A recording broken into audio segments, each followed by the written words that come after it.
Central Virginia, it's a place we call home, where we work, play, and raise our families. But it's becoming a place where we fear for our lives, our children's lives, as they play outside, lay asleep at night in bed. And the thought probably never crossed your mind, but now graduation. We had a total of 7 individuals with gunshot wounds. 3 are considered life-threatening. I can't shake the image of him receiving CPR on the ground, still in his graduation gown. Is nothing sacred any longer. We got to get the guns off our streets. Hey, hey, ho, ho. All these guns have got to go. When are we going to start putting the people who commit these crimes in jail? And you put them back out in the streets so they can do it again? We continue to tolerate the intolerable. Gun violence is the #1 killer of children today. I have 3 prayer vigils scheduled in 1 week. In 60 days, you have laid 22 bodies from gun violence beside my son. Oh, such a cute baby, loving baby. I never would have expected it to be my little brother. I just was at the wrong place at the wrong time. I wake up every night asking myself, why to kill my boy? This was a senseless murder. He was only 10 years old. He had a whole life ahead of him. So many murders. You can't process one before the other one happens. I hate the fact that so many kids are dying. The era of youth violence is plaguing RVA, impacting us all. So how do we fix it? Well, tonight, driving the conversation is your voice. We've all heard the cliche, it takes a village. Well, you are that village. The community need to realize that we have to prepare for war in the time of peace. It is wartime. Us as a people, us as a community, it matters. We need to put our arms around these people and help them instead of pointing fingers and judging them. I'm just going to be honest, we have not done a good job. The adults are failing. I am taking ownership of this problem. How long, not long?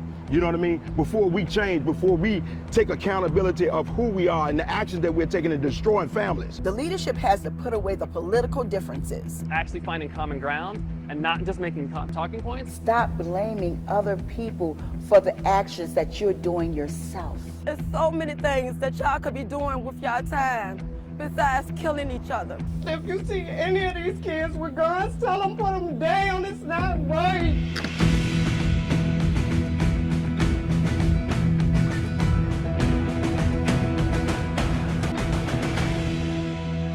The shadows. Make a difference. This is your neighborhood. Take it back. Neighborhood, take it back.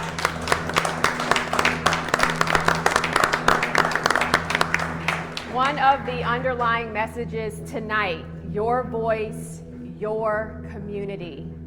Thank you so much for being here with us tonight, and welcome to the CBS 6 Town Hall on gun violence.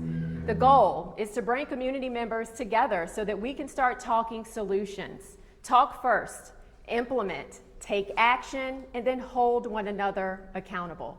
Now, unfortunately, the violence that happened on June 6th after a high school graduation continues. It left 2 people dead and a city in shock. It's time to change. I'm Janine Samuels. And I'm Bill Fitzgerald. Our colleagues John Burkett and Reba Hollingsworth are standing by. John will interview people in person. If you're in here and you have a question, you'll go over to John and tell him so. Reba will be monitoring our questions that come in through our streaming on Facebook Live or other social media. Now, we've reached out to a number of prominent civic leaders and figures, as well as the larger community, to hear those voices, as many as possible, so that we can take a significant step tonight. We'll measure ourselves on exactly how we follow through on what we talk about tonight. Otherwise, it's just talk. But if one thing is clear, it's that any solution or solutions that we talk about today is going to involve every neighborhood of Richmond, not just the ones that you might see on the news.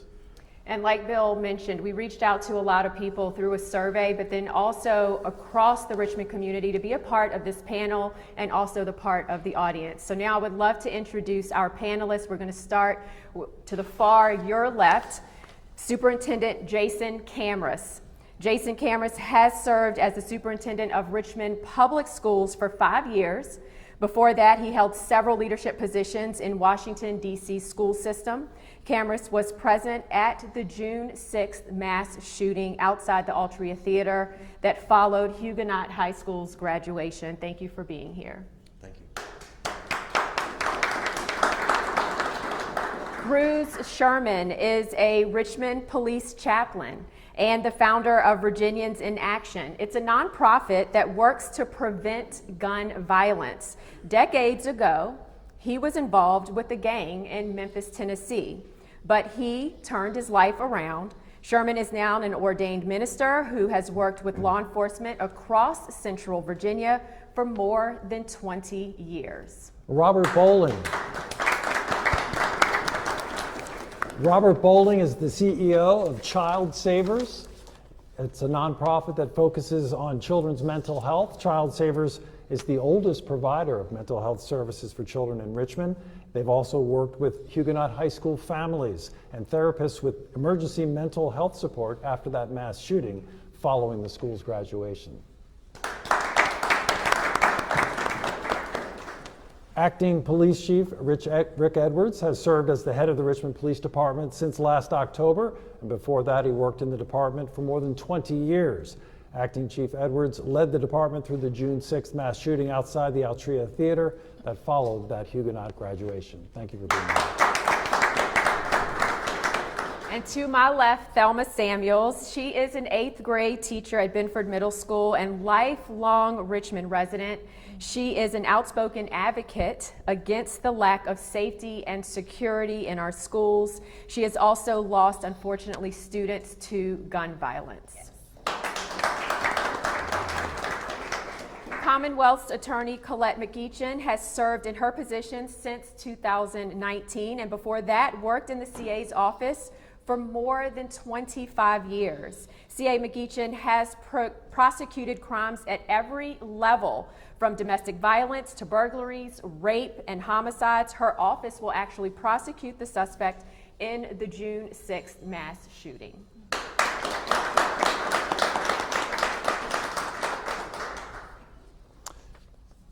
Tanya Simmons Williams is a mother still searching for answers after her daughter was lost to gun violence more than a year ago. Demetrice Simmons was shot and killed in her apartment in the Fairfield Court area back in May of 2022. Since then, Simmons Williams has been pushing to find her daughter's killer, hoping someone will come forward with information that leads to an answer.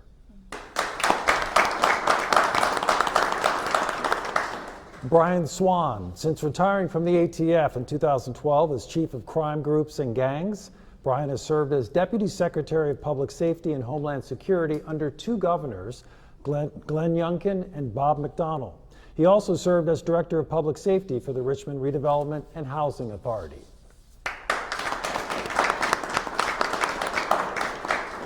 So we have collected data from the Richmond Police to get a sense of where we are right now as far as the numbers that can help quantify gun violence.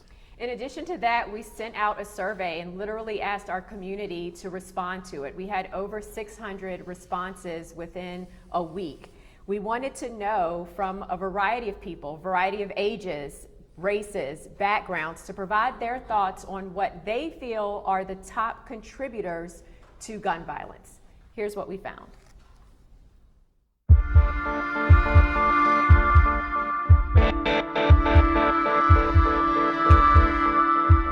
Recent data from Richmond Police shed light on the city's current trends in gun violence. There have been 37 homicides in Richmond so far this year, 97% involving the use of a firearm.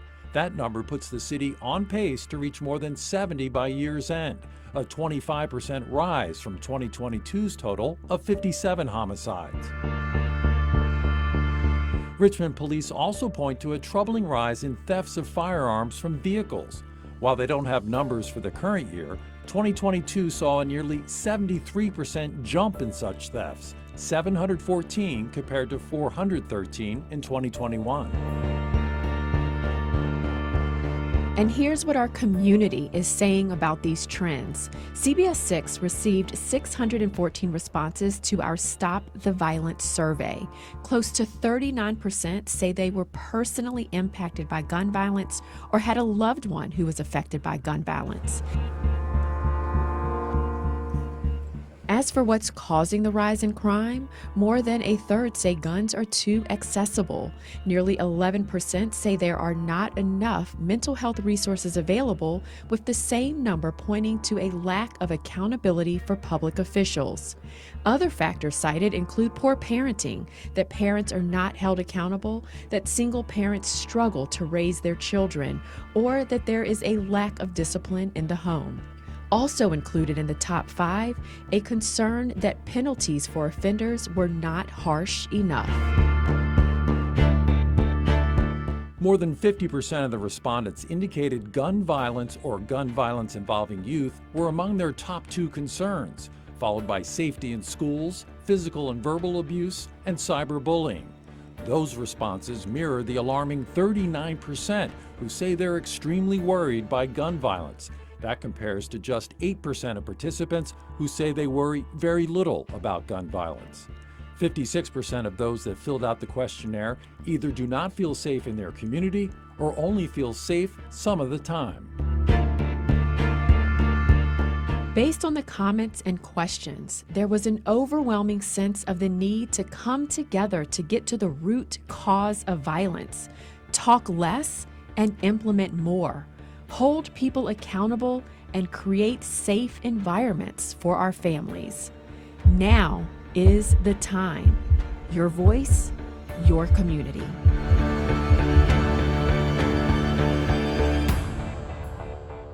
So those numbers may tell a dark story, but we're hoping that the voices of the community in this room tonight and coming in online can help us write another story. As we shared earlier, tonight is about hearing your voice and coming together to develop solutions. So I'm sure you all are ready to start this conversation. So here is how tonight will actually work. You just saw in the video that the top 3 contributors based on the respondents to gun violence are: number 1, that guns are too accessible. The second one was that there are not enough mental health resources available to our community members. And the third one, just a lack of accountability for public officials. So we're going to start the questions in those 3 areas at first. And then the second half of the evening will be open Q&A, open conversation about any topics that might be in your heart and in your head. And so if you have a question that you would like to ask, please go over to John Burkett there, form a line, and we'll get to your question. And of course, Reba is standing by for any or all questions that we get coming through Facebook and other social media on the live stream. So the first topic that we want to discuss are guns being too accessible. So if you have any questions, like Bill said, go ahead and make your way over to John Burkett. Now, since we want to make sure that we give as many of you the opportunity to ask questions and be heard, we do ask that you try to make your stories and your questions as concise as possible. But we're going to go ahead and get started as you all start walking over, hopefully, to ask questions. But as you do that, we're going to get started with a question from one of our community members, Harry Dandridge. His ex-wife's boyfriend shot him in the back and killed him right in front of his daughter. So he was a felon. How did he get the weapon? That's my point. How did you get the weapon?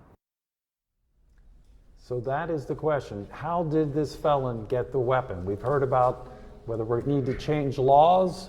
Are the laws on the books enough? But the bottom line is, how did this felon get a weapon? So I want to open that up to anybody that feels they want to step up to that. Should we start with you, Chief? Like, in your experience, what would be the answer to Mr. Dandridge's question? Well, I don't know the specific on that case, but I can tell you that convicted felons cannot lawfully purchase a firearm. So they can't go to a federally licensed firearms dealer and buy a gun like anyone else. They must do it either through a private sale where there is no background check, or more likely what we're seeing in our city and municipalities around the country is theft from motor vehicles where a gun is left in there. You didn't have it in your stats, but I track those stats every day. 268 guns have been taken out of cars. Many of those cars are unlocked. So when, by the very nature of how that gun is obtained, it's unlawful. So someone steals a gun, they should not possess it. So we know that's where the majority of our crime guns are coming from, and that is a huge concern for me. So much so that we have taken it upon ourselves in the Richmond Police Department to purchase safes, so that if you know someone who has a gun that they can't secure, they can't afford a safe, call the Richmond Police Department and we will provide one to you. Every one of those guns that is in the hands of a person who shouldn't have it is a risk to our community.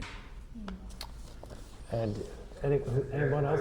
Warfare shot him in the back and killed him right in front of his door. So he was a felon. How did he get the weapon? That's my point. How did he get the weapon? Cruz, do you want to weigh in on that? Just what you have seen on the streets? First of all, thank you all for allowing me to be a part of this platform.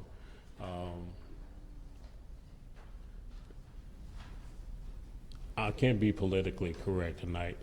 I may not lean into your microphone because you're soft-spoken. I may not have another interview or what have you, so I have to come and tell the truth. A lot of times when I hear the debate about guns and accessibility to them, my mind always focuses on, we're looking at the inanimated object here, but what is the real driver behind it is the person.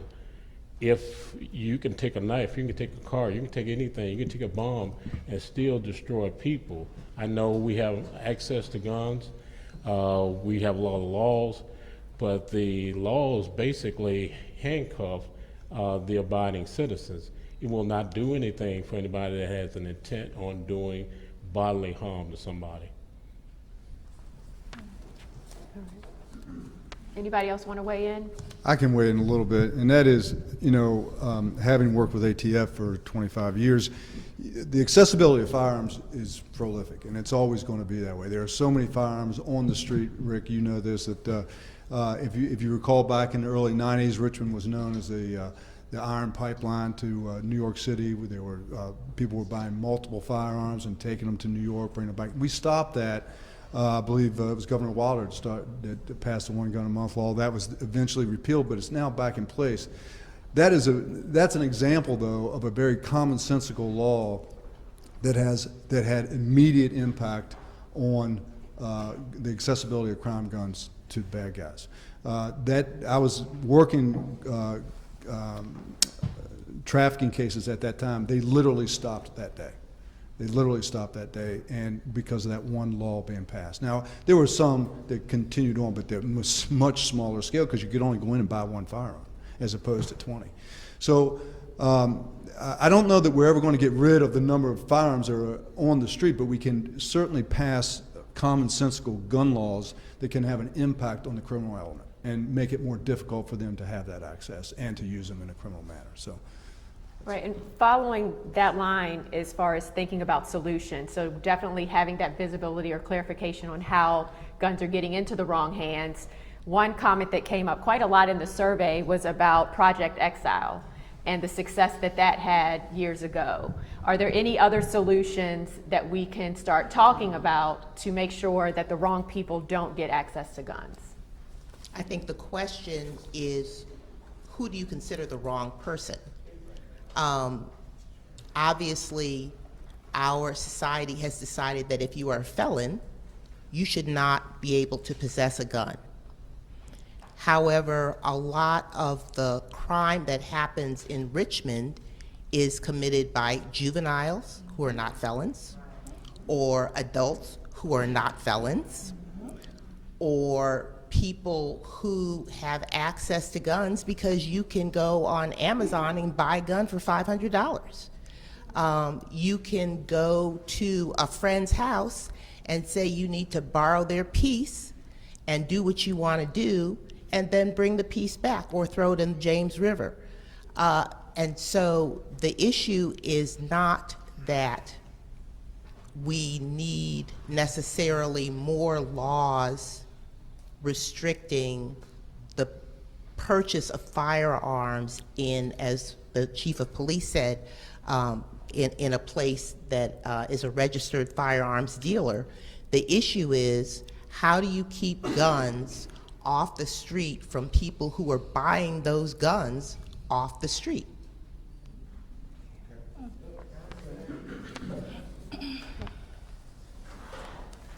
Anybody else want to weigh in on that?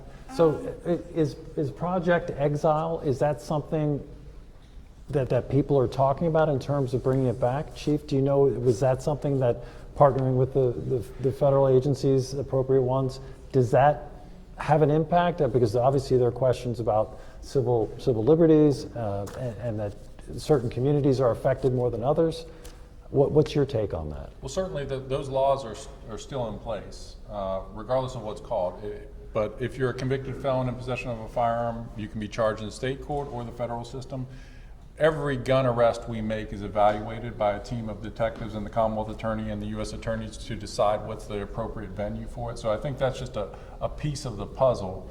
But to Ms. McEachin's point, many of our shooters are people who have easy access to firearms with low impulse control. And when we look at our murders and we look at our non-fatal shootings, most of them are over disputes. When I started in the 90s, and Brian was in Richmond as an ATF agent, most of our shootings were related to drug turf. When Richmond was the murder capital of the country in 1994 with 160 murders, that's what it was about. They were protecting territory. Janine and I were at the University of Richmond in the 90s, and every night I would watch the news, and there'd be blood on the streets in this city while I'm at University of Richmond, and I didn't see that there. But I saw the images of our city with blood on the streets, and thankfully we're not at that place now.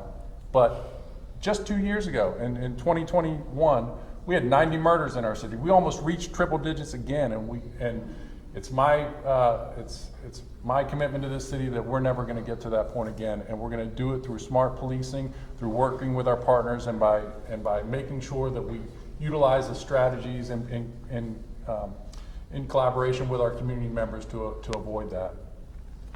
All right, let's go to John Burkett now. So guys, standing with me is Jose Rodriguez. He's from South Richmond. This is a father whose life changed for the worst in August 9th of 2021.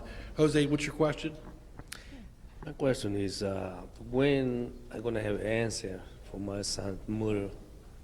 Because it's almost 2 years. Next month is going to be 2 years that he get killed, and I don't have no answer yet. So that's why I ask you, give me some answers. See if they got anybody. They think one day these people are gonna pay for what they do to my boy. I'm sorry, but every time I talk about my boy, I can't stop crying because I miss him so much. And that's why I ask, when I'm gonna have an answer. Why did he kill? Who killed him? The people pay for what they do to my son. Please, I'm begging you. I want some answers. And some people in the street, is feel like don't try to do any damage anymore. Think about before doing anything. Because when you kill somebody, you do damage and the families. And think about they do damage to you too, because your family, they don't want to see you anymore when they caught you for what they do. You go to the rest of your life in jail, and your family, they don't want to see you anymore.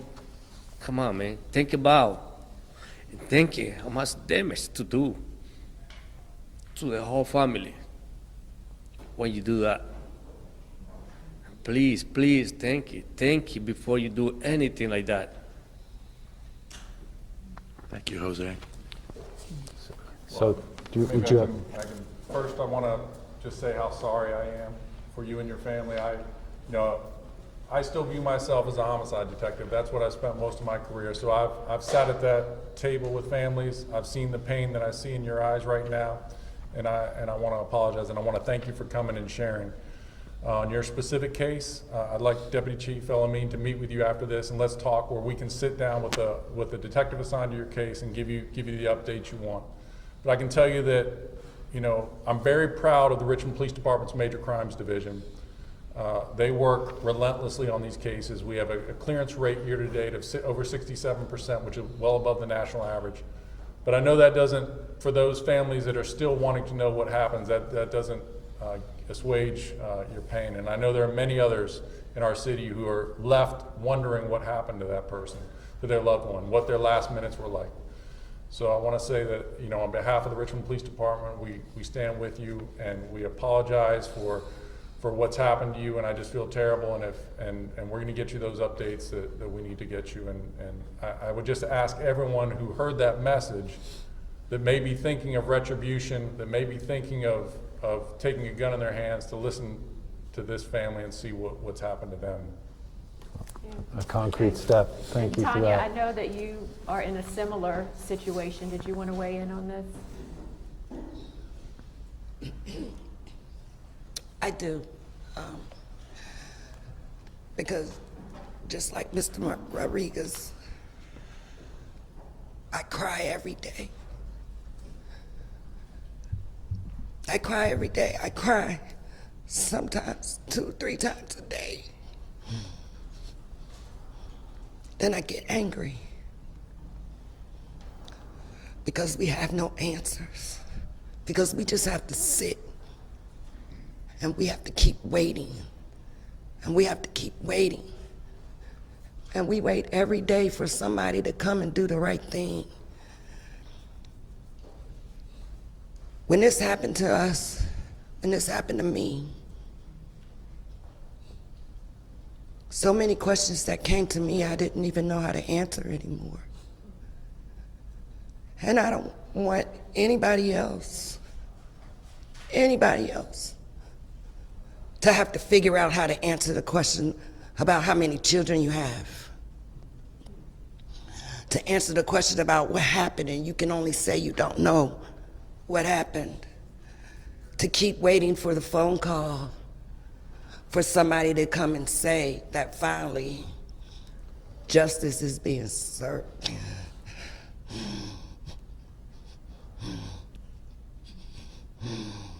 It's the hardest thing we've had to live through for this past year. We don't want anybody else to do this. Nobody sitting in this room, nobody watching on Facebook wants to feel this type of pain, because it's nothing that's gonna ever go away. It's never gonna go away. But I don't want anybody in this room to feel that. I don't want anybody online watching to feel that. But for those of us who do feel that, we deserve justice. We deserve change. We deserve answers. Sorry for your pain, and thank you for sharing. And as you can tell, there's so much trauma in this room, and we're talking about trauma, civic trauma. You know, whether you saw the statistics, whether you're personally affected or not, but you hear these stories, you can't help but be affected. And if you live in the city of Richmond, or if you live in Central Virginia, you care about this and you care about the trauma and to help with that trauma. So as you heard, the second point tonight we're going to talk about is access to mental health resources. You heard the chief mention, and others have said that back in the day, things used to be settled with fists.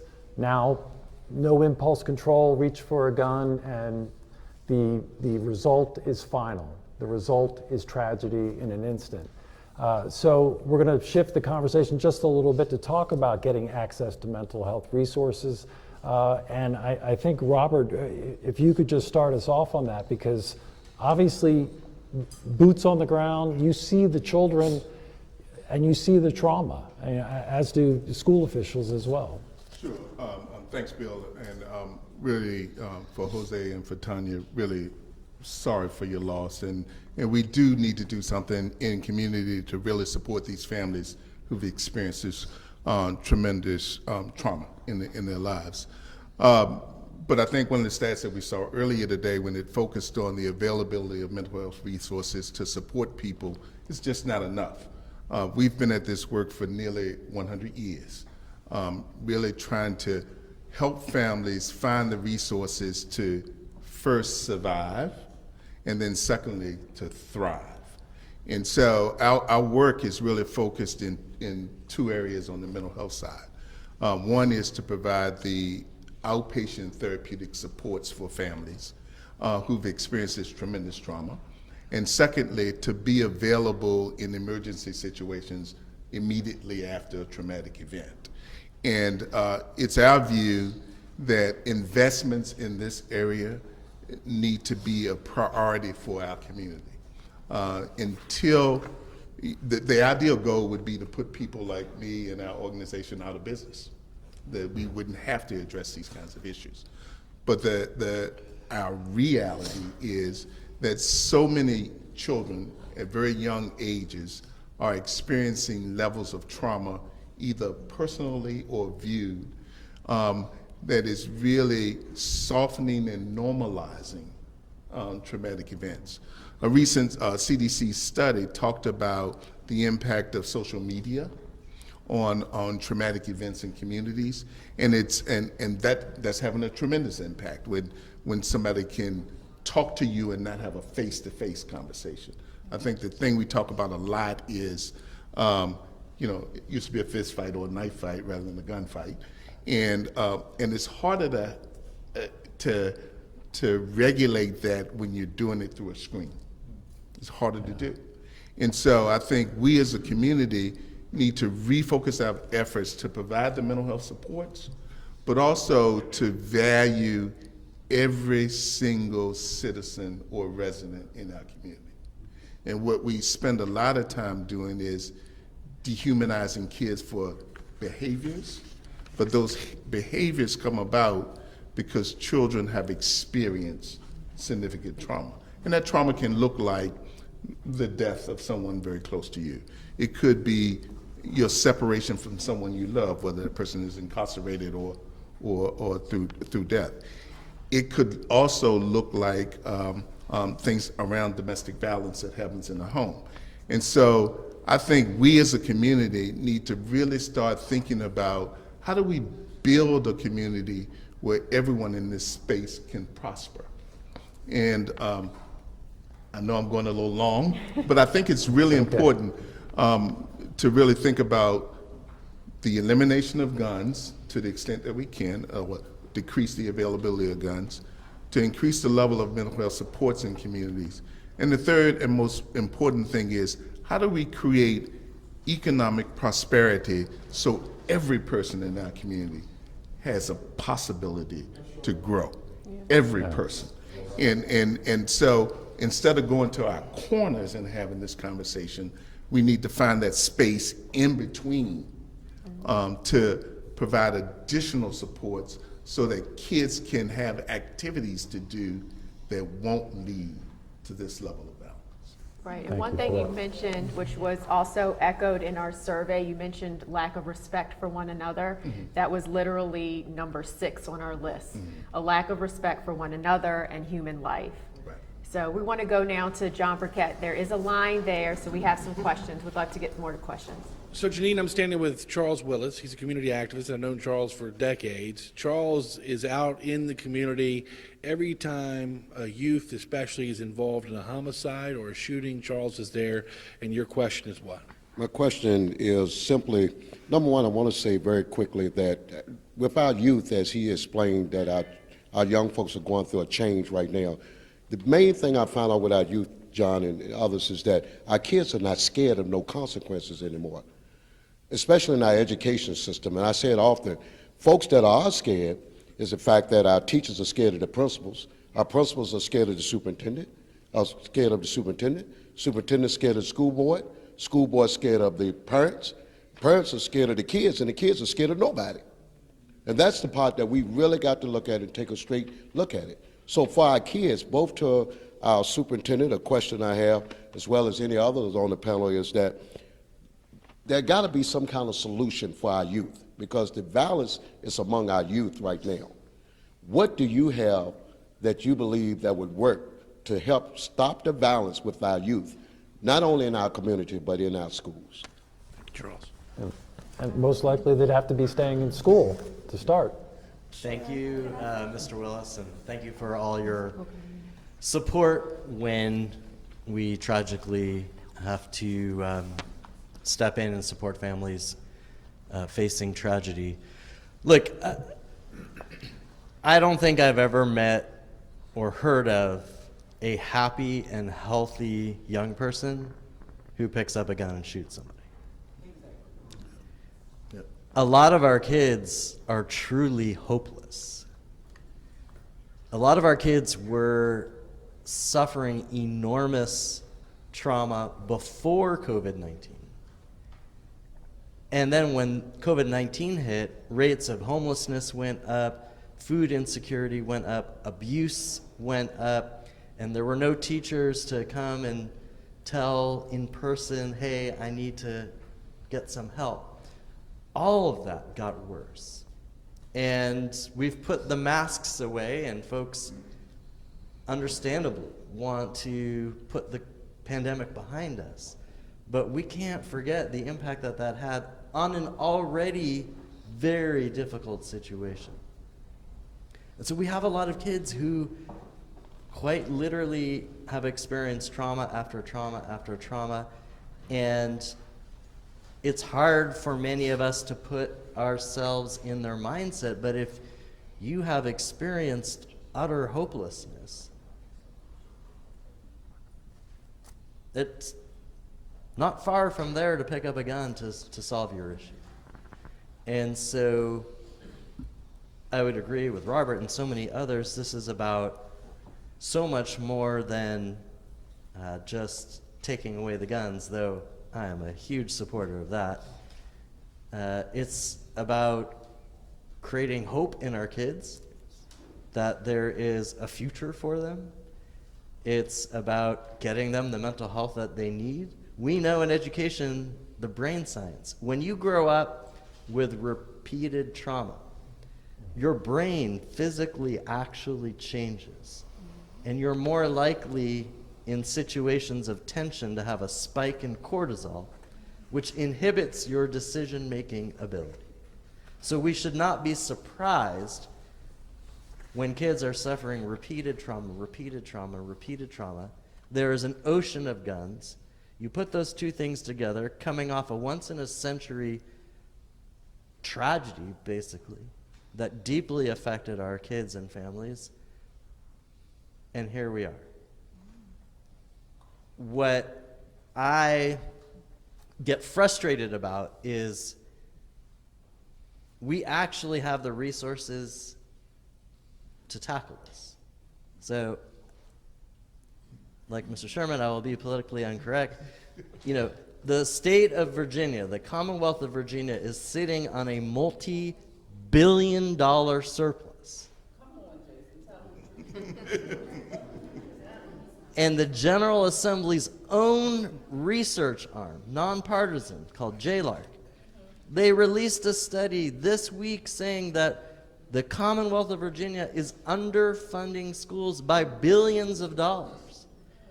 That's hundreds of counselors in Richmond Public Schools, and dozens of psychologists, and triple the number of after-school programs, and everything else that would make a difference.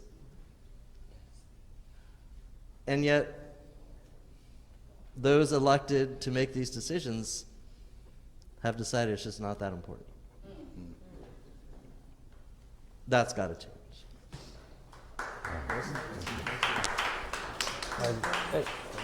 And to stay on that topic of trauma, Thelma Samuels, a 8th grade teacher at Binford Middle School, you've seen it in your students and indeed experienced loss in your classroom. Yes, I did.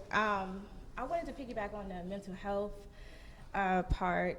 As a teacher, going through losing a student that you see every day, that comes to you and talks to you, who gives you hugs and just thanks you for listening to them because they are going through things outside of school that maybe their parents are not listening to them, or can't talk to nobody else, or don't feel comfortable. So as a teacher, when I had just one experience, when I had a student who passed away, he was a 7th grader. We as a teacher had to tuck our emotions to be there for the students.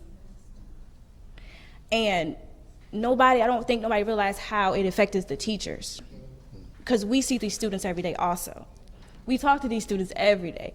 I take them to lunch, I take them to the gym, I interact with these students. I interact more than the principals do, than the people in the office do.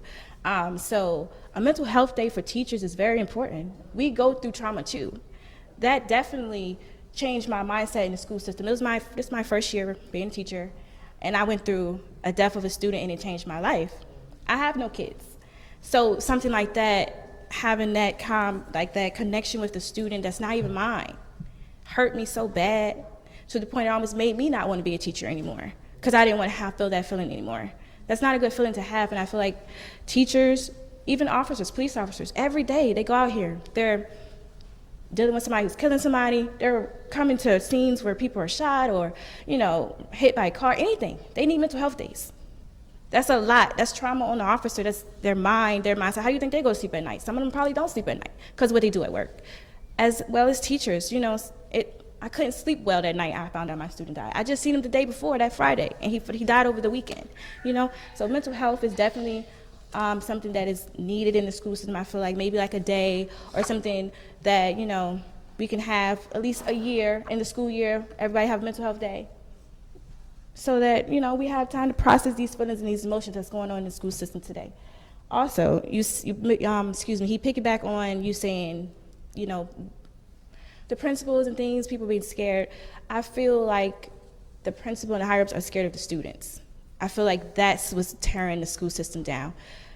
Not scared to say something, scared to tell the student, no, that's not right, because you're scared of their reaction, or how they're going to react to you, how they're going to come back at you. Because, I see it every day. Just like, no, just let him go ahead and do what he's going to do, because they don't want to say nothing to him because they're scared the student might, do something crazy. Or, you might say something to the student that messed them out, and that's how we get these school shootings, because some teachers, sometimes we just say stuff and not really think about how we affect the student when we say it. And then, you come today and you wonder why the school got shut up the next day. And it's not always the students that do it. Sometimes it's the teachers, it's the influence of the others, it's the influence of the superiors, counselors having favoritism, showing the student more than they would show this student, things like that, or penalizing the student but not penalizing this student, or giving this student suspension but not suspending this student, off of whose student they like best, that too. Favoritism in the school system, that's big. I see it every day. That has to change. That stuff affects students as well as me as a teacher, and I don't like seeing it in the school system. That's what I wanted to say. Yeah, no, thank you so much. Bill, I'd like to chime in if I could. One of the things that when I was in the streets running the game, the mentality is different now. Mm-hmm. And that's what we're losing. The battle is that we're using old methodology to try to transform and change the system where we're not communicating effectively the way they communicate. We got to get people that are boots on the ground, that can speak their language and be able to build trust with them, because you couldn't talk to me 40 years ago if I didn't know you and you approach me in the wrong way. That's disrespect. Mm-hmm. And disrespect in the street is dealt with. Same thing is happening now. It's nothing new. We got to deal with the fact that the mentality of our kids now, they don't care about old heads like me. They don't care about people like you. What they're saying is that your time is past. So we got to find a new way of breaking into their mindset. Not what we think is right, but what do they think is right, to be able to reach them. Right. So who are these? Who would the boots on the ground be? More officers, or is it more counselors? Is it more young people who are trained? Who would they be? It's going to take a combination of all that. Mm-hmm. But first of all, you got to again find somebody that they can relate to. I was looking at some things on IG. I stay on IG. It's because parents, you need to stay on IG. It's how you learn stuff. There's a different language out here. If you don't understand the language, you're not looking at the videos, you're going to be lost in the sauce. They can be talking in front of you and you not know what's going on. So I'm saying right now, we need some teens that we can, again, identify that will be helpful in understanding the language. We need counselors, we need people, we need the entire community working together to say, what do our youth need? It's time to start asking them instead of asking us. Very good point. And that is one thing. We did have a call to teens. We got a couple of responses, but not many. So it's going to take courage as well to add them and bring them to the table. So very good point. John Burkett, we're going to go to you now with another question, please. Yep, so I'm standing with Reverend Dandridge. He's joining us from across the river in Chesterfield County. Sir, thank you for joining us. What's your question? Well, my question is, I'm a law-abiding citizen, correct? Okay. I can purchase one weapon a month for 12 months, 30 days in between. I can then take that weapon and sell it to a private seller, which stipulates a straw purchase. That straw purchaser can now sell that weapon to anyone in the city. That's how one-way weapons can get on the street illegally. So my question is, shouldn't there be a registration, an annual registration, to say that those 12 weapons that I purchased, I still own them, like we do in DMV for your car? You have to prove that you have insurance. You have to prove that you still have the car. So why shouldn't we have to prove that we still have the weapon before it gets transferred in an illegal process? So that question goes out to Ms. McEachin and the gentleman at ATF, because I think it's a little bit in that background. We don't have any members of the General Assembly here, but yes, why don't we start with you, CA McEachin. So what I would say is that as much as we all feel, and people have said that they want guns off the street, you all are well aware that the United States Supreme Court and the Virginia General Assembly have said that everyone is entitled to possess a firearm, that it is difficult for states to restrict those firearms, that a lot of state restrictions would be unconstitutional. And to Reverend Dandridge's point, any changes in how firearms are bought, purchased, sold, distributed are at the General Assembly level. It is not something that City Council can change. It is not something that an individual can change. That is up to the General Assembly. As you all know, November is in a few months, and all 140 seats in the General Assembly, the entire Senate and the entire House of Delegates, are up for vote, up for election. So I would suggest strongly that if you care about the gun violence issue and you care about what the gun laws are in the Commonwealth of Virginia, that you go online, find out what your state representative feels about gun laws, and it's on their website, and then you decide who you're going to support. But a change in gun laws starts with the General Assembly. So firearms registration, to transfer a firearm from an FFL, that firearm, there's no registration. That's just an FFL form that's filled out and is kept in ATF custody, and we can then go back and look and determine who the purchaser was, but it's not digitized, I don't believe, at this point. It wasn't when I left, at least.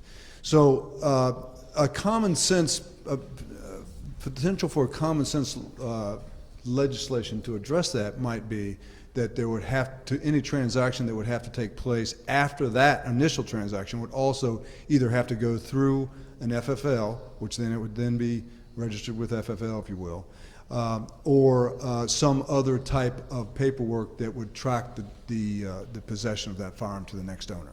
And when they passed the one gun a month law back in 1993, I'm from the country, and most of my buddies back then and still today hunt and fish and do those types of things, and they all own multiple firearms. And I was concerned a little bit about that one gun a month law. And so I called those guys up and I asked them about it, and they were like, I don't buy more than one gun a month. So it didn't really have an impact on most legal gun owners. And if you did, if you were a collector or for some other reason you needed to purchase multiple guns as an investment or something like that, there was an avenue for you to do that through state police. So that may be a common sense solution to that, to address that issue. Because I don't think it would have that significant of an impact on legal gun owners transferring their weapons to other legal gun owners. So I have a question. All right. We're going And to. I know I'm on the panel, but I do have a question about that, because my question is, in regard to what he was saying, and you buy one gun a month for 12 months, and I decide at 6 months I want to take 6 of those guns and transfer them over and sell them to somebody else. Now me, the individual that purchased those guns, I have no responsibility for the 6 guns that I'm deciding to sell. But if the laws changed and made an individual responsible for the guns that they purchased, and you track them through the lifetime of that gun, you can't stop it when they throw it in the river. But if it ends up somewhere, you, the person who bought that gun and went out and sold it to somebody else, could be held accountable for the murder of that person that was killed when you purchased a gun and sold it to somebody else illegally. And I think that's one of the things that should happen, is when you go out and you buy a gun, you become responsible for that gun. Mr. Willis, you and I had a conversation right after my daughter was killed. I do believe you have a good idea. If they figure out how to put serial numbers that attach the gun to the bullets and relate those and hold these people accountable who go out here and buy them and give them to everybody else, or put them in a place where other people can get them, it's gonna make a difference. And I don't understand why in 2023, we have so many breakdowns in technology. When we talk about Instagram and Facebook, and we have all these other means to track and travel and do so much other stuff, how come we can't figure out how to track all these things like this FFL? I don't know what that is. I'm gonna learn about it, but how come we don't know that? You know, I just learned from off of the TV the other day that, in talking to my detective, that when they do, what do you call it, the ballistic comparisons, right? They're in zones, right? If I'm a killer, I'm not gonna stay in zone A, zone B, zone D, whatever. I'm gonna go wherever I wanna go. I'm gonna move that gun wherever I need to move it. So why do we only check in certain areas when we're holding accountabilities of people who commit crimes? Why don't we just automatically look everywhere? Because I'm a killer, right? I'm not staying in Richmond. I'm not gonna stay in Richmond. I'm not gonna keep that gun in Richmond. I'm gonna go wherever I wanna go to get rid of it. And it could be used in any other crime. So why are there so many pieces of red tape in trying to help make a difference in society? We don't do it for Instagram, we don't do it for Facebook, we don't do it for Twitter. We need to do it for lives. Yes, I agree. All right. Yeah, and that's what tonight is all about, hearing these ideas, these solutions from communities, people that are impacted. One way that we are doing that is online. So Reba, I know that you are listening to the voice of people listening and watching online. What questions are you getting? We are getting a lot of questions right now. We have about 140 people streaming with us right now. And the big things, the 2 takeaways from this, people want to know about gangs. How do we address the gang situation in our city, in our community, not just the city, but also they want to know about the programs. Ramon Jones asked, the city has taken away things that our youth could be involved in, such as recreation and parks. Also mentioned the PAL program. What happened to the funding for these programs? At least we knew where our kids were. Today, I'm more afraid of the kids than adults. Also, parents really do need to be aware of what their kids are involved in. And he mentioned the PAL program, also in the streaming here, risk coming up a lot, and that is the Richmonders involved to strengthen our communities. Anyone want to address some of the programs that maybe we have lost in our community or city? Definitely. I think we've lost like Boys and Girls Clubs. I grew up with a Boys and Girls Club. I don't know, but that definitely took a good effect on me. It kept me out the streets. It kept me wanting to go there. Also, after school programs. I don't know where that went either. After school programs, I used to get off of school and go straight to an after school program and learn more. I'm learning what I just learned in school, or maybe even something different, or even something better. Something like that. Maybe parents having stuff lined up for your child. When your child got out of school, he need to go straight to the after school program. And when he get out of that, maybe you need to put him in a sport or something. You know, just keep them busy. That time they have to think or to be with their friends, to have that influence is what our kids, that's what's making our kids go join a gang or go buy a gun because they think it's cool because their friends are doing it. So as a parent, you know, we all, I'm not a parent, but I know you try to do your best to make your child the best you can. You cannot stop your child from going out here wanting to buy a gun. You can't stop your child from going out here wanting to be a part of a gang. You could be the best mom, best dad in the world, best family, married 20 years. Give your child everything they want. Send them to college full ride. I've seen it. I've seen VCU students. It doesn't matter. It's all about influence to me. And you can't stop that. Superintendent, you could probably quantify those after-school programs? Yes, that have been cut?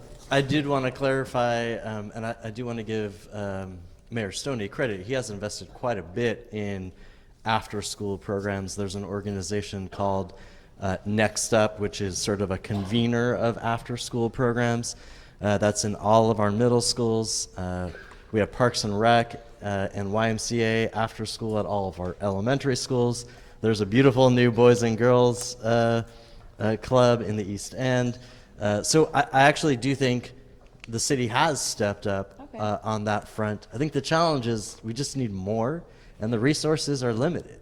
But I do think we have a lot of leaders in the city who have been paying attention to this issue. It's just that the need is so great.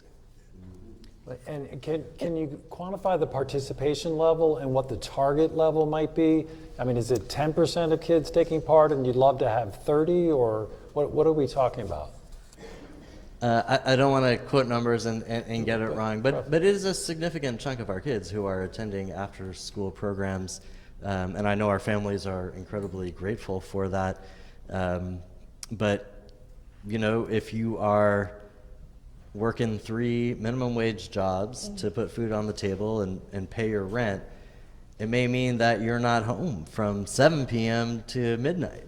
So, you know, in that gap, it's really hard for families. And so after school programs are great, but it really does take, it's trite, but the village, right? If I got to work that minimum wage job, then maybe a neighbor can help watch my kids, or maybe a family member can pitch in, and it's that sort of fabric that wraps around our kids that is so critical. But that fabric is tearing because so many people don't have jobs or can't actually pay rent in Richmond, or can't get to a job because the bus route doesn't come close enough to where they live. And so it's why investing in all of those other pieces, those threads of the fabric are so important.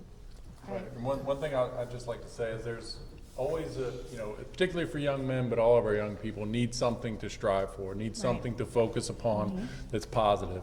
So, just tonight we have the RBA League for Safer Streets, which is a great program with basketball at the Liberation Church. It started Tuesday. They're playing right now. On Fridays and Saturdays, as part of our Operation Safe Summer, we have open gyms at the Gill Center and George Wythe. So Parks and Rec is managing that. The Richmond Police Department is supporting with security for that. So those are just some of the options. But as Superintendent Camera says, the need is incredible.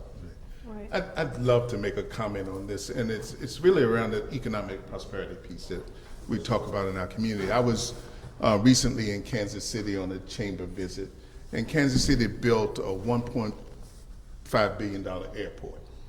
And as part of that construction, they identified a process where the general contractor had to identify vendors who were community-based vendors to do things like asphalt for the airport.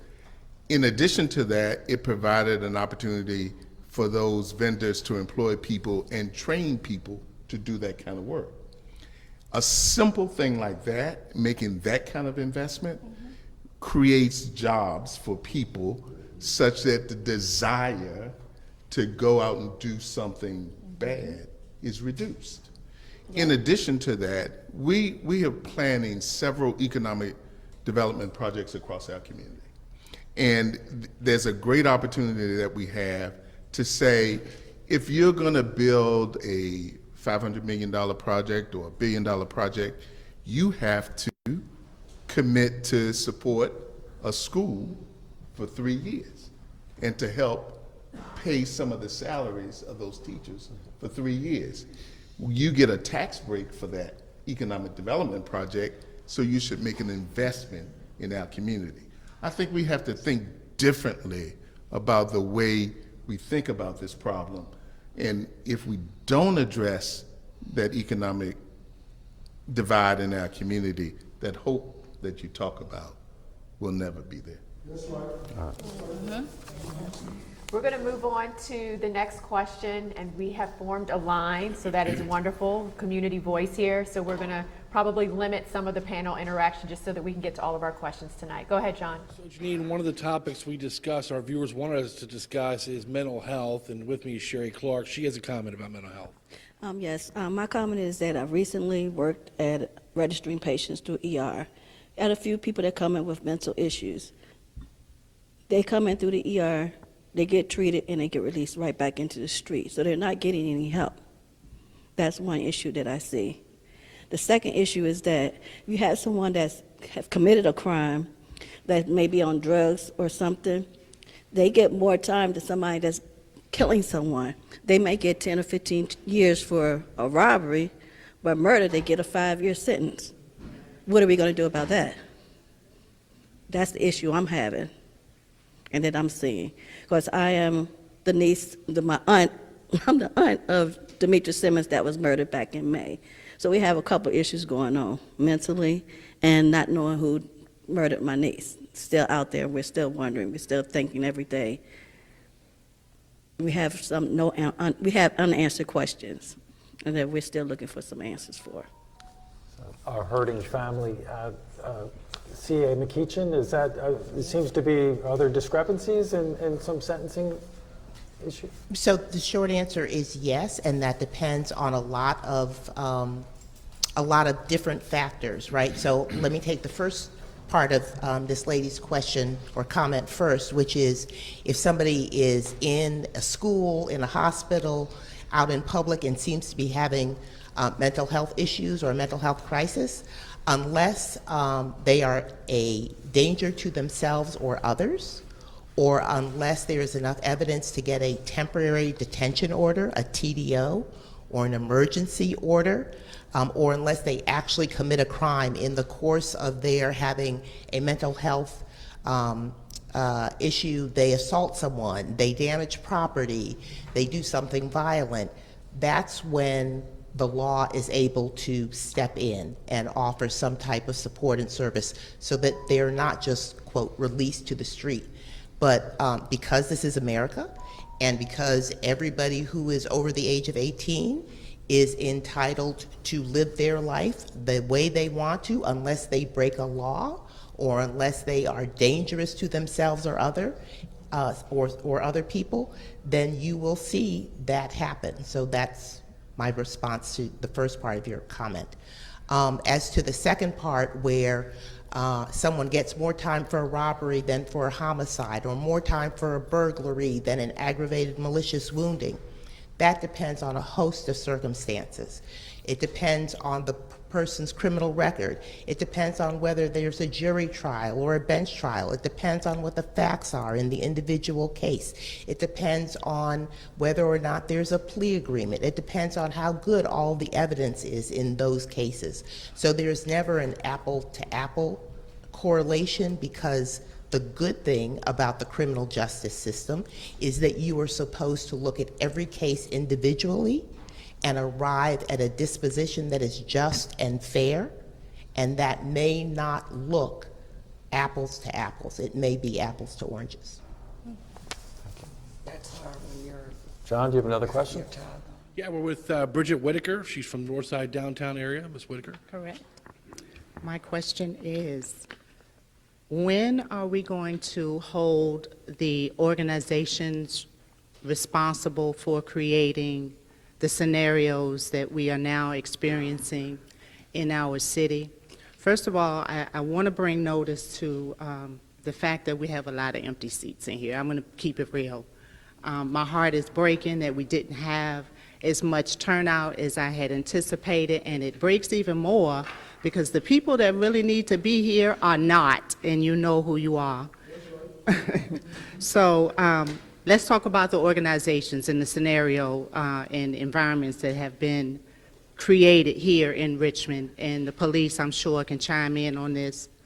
We have had several, if not hundreds, of organizations pop up in the name of mental health care for our community and citizens, some of which have run off with the funding, have left many, many families without proper resources, housing, proper care, most of which are getting ready to be released into the streets, so you can look for your homeless numbers to go up. We have determined here that our resources in Richmond cannot and will not accommodate the need that has been created here since COVID. We've never recovered from COVID. After COVID, we had an influx of inmates released early from our Richmond City General District Courts, I believe. That was last year this time. Thousands hit the street with no resources, nowhere to go, no housing, no jobs, no organizations put in place to accommodate the simple need of obtaining ID. If you don't have ID, you can't get resources, you can't get a job. So your crime is going to go up. We are not taking care of our families, our mothers, our fathers are stressed out emotionally, mentally, spiritually, and physically. So what you think you're going to get from their children? Crime, despair, anxiety, all of which you are experiencing in your schools and in your communities. Until we get serious about fixing our citizens, move away from all this redevelopment and all this hype that we're putting on, all of these amphitheaters and casinos. I'm all about growth, don't get it wrong. I'm all about timing as well. We have not properly taken care of our citizens here. Our homeless numbers have doubled, if not tripled, and I stand behind Jason. He sees the outcome of what we are experiencing. When I say we, I work with a few nonprofits, particularly Blessing Warriors of RVA. We are boots on the ground. We are feeding people. Rhonda Sneed, I hope you're watching. She is an angel, and had it not been for her, you would have heard more about the deaths of homeless people in our streets. It's been kept quiet, but there's been quite a few. So I'm going to wrap this up. When are we going to start holding these organizations accountable for profiting off of our citizens? We are not collateral damage. They are running off with the resources, and rarely are the monies touching the ground and our children receiving the services that they deserve. Thank you, Ms. Whitaker. So is there someone that could address that? If it sounds like we're talking about, if I've heard correctly, nonprofits that were set up to collect certain funds, making the promises of mental health care or others. I'm sorry, yeah.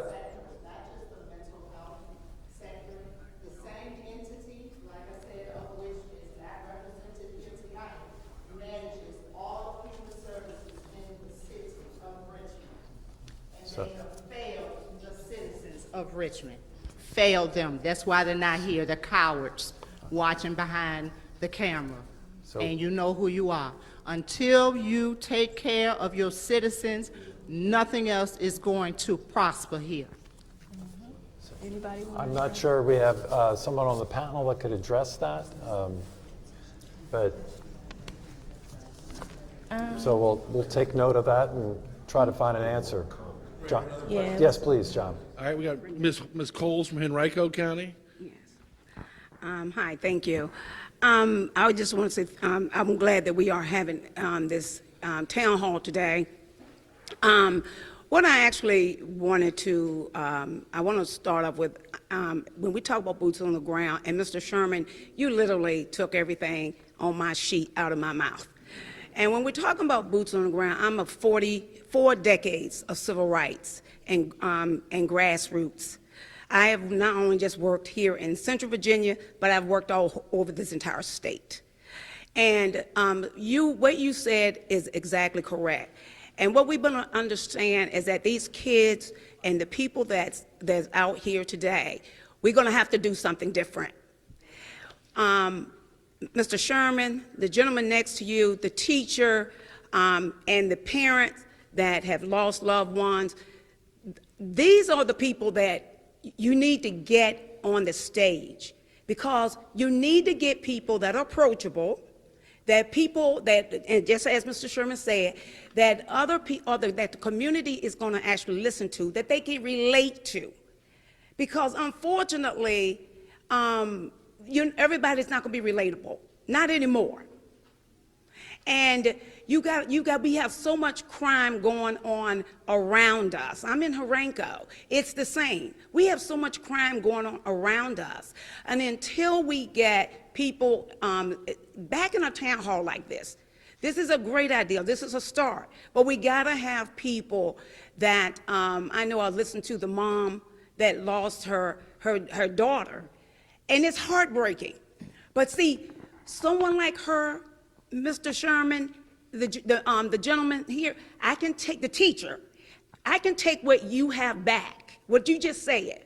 I can take just what you said back to the community and share it. If you have, they're just like, I'm heartbroken as well that where's the children? Where are the parents? See, if you have those people on stage, you can have a full house. I was a PTA president for Rich Neck Elementary, where you had that shooting with the teacher in Rich Neck. I was a PTA president for 4 years there. Now, I was a PTA president in the early 2000s. However, the same still, in my PTA meetings, because the children was already, the parents and the children was involved in the PTA, we had standing room only, attendance. But you're not going to be able to do that when you have the same people that you see in the media every time you turn around, and the deaf ear is already there. Because I already know whose turns a deaf ear. I already know what you're going to say. It's not working. You're going to have to make some changes, and honestly, that change, I see a lot that can be done that we can take away from tonight. I certainly want to thank everyone that's here, and my heart goes out to those that have lost loved ones. And being on the ground and working in the capacity on a national platform that I've worked, and I'm gonna tell you, I deal with families every day.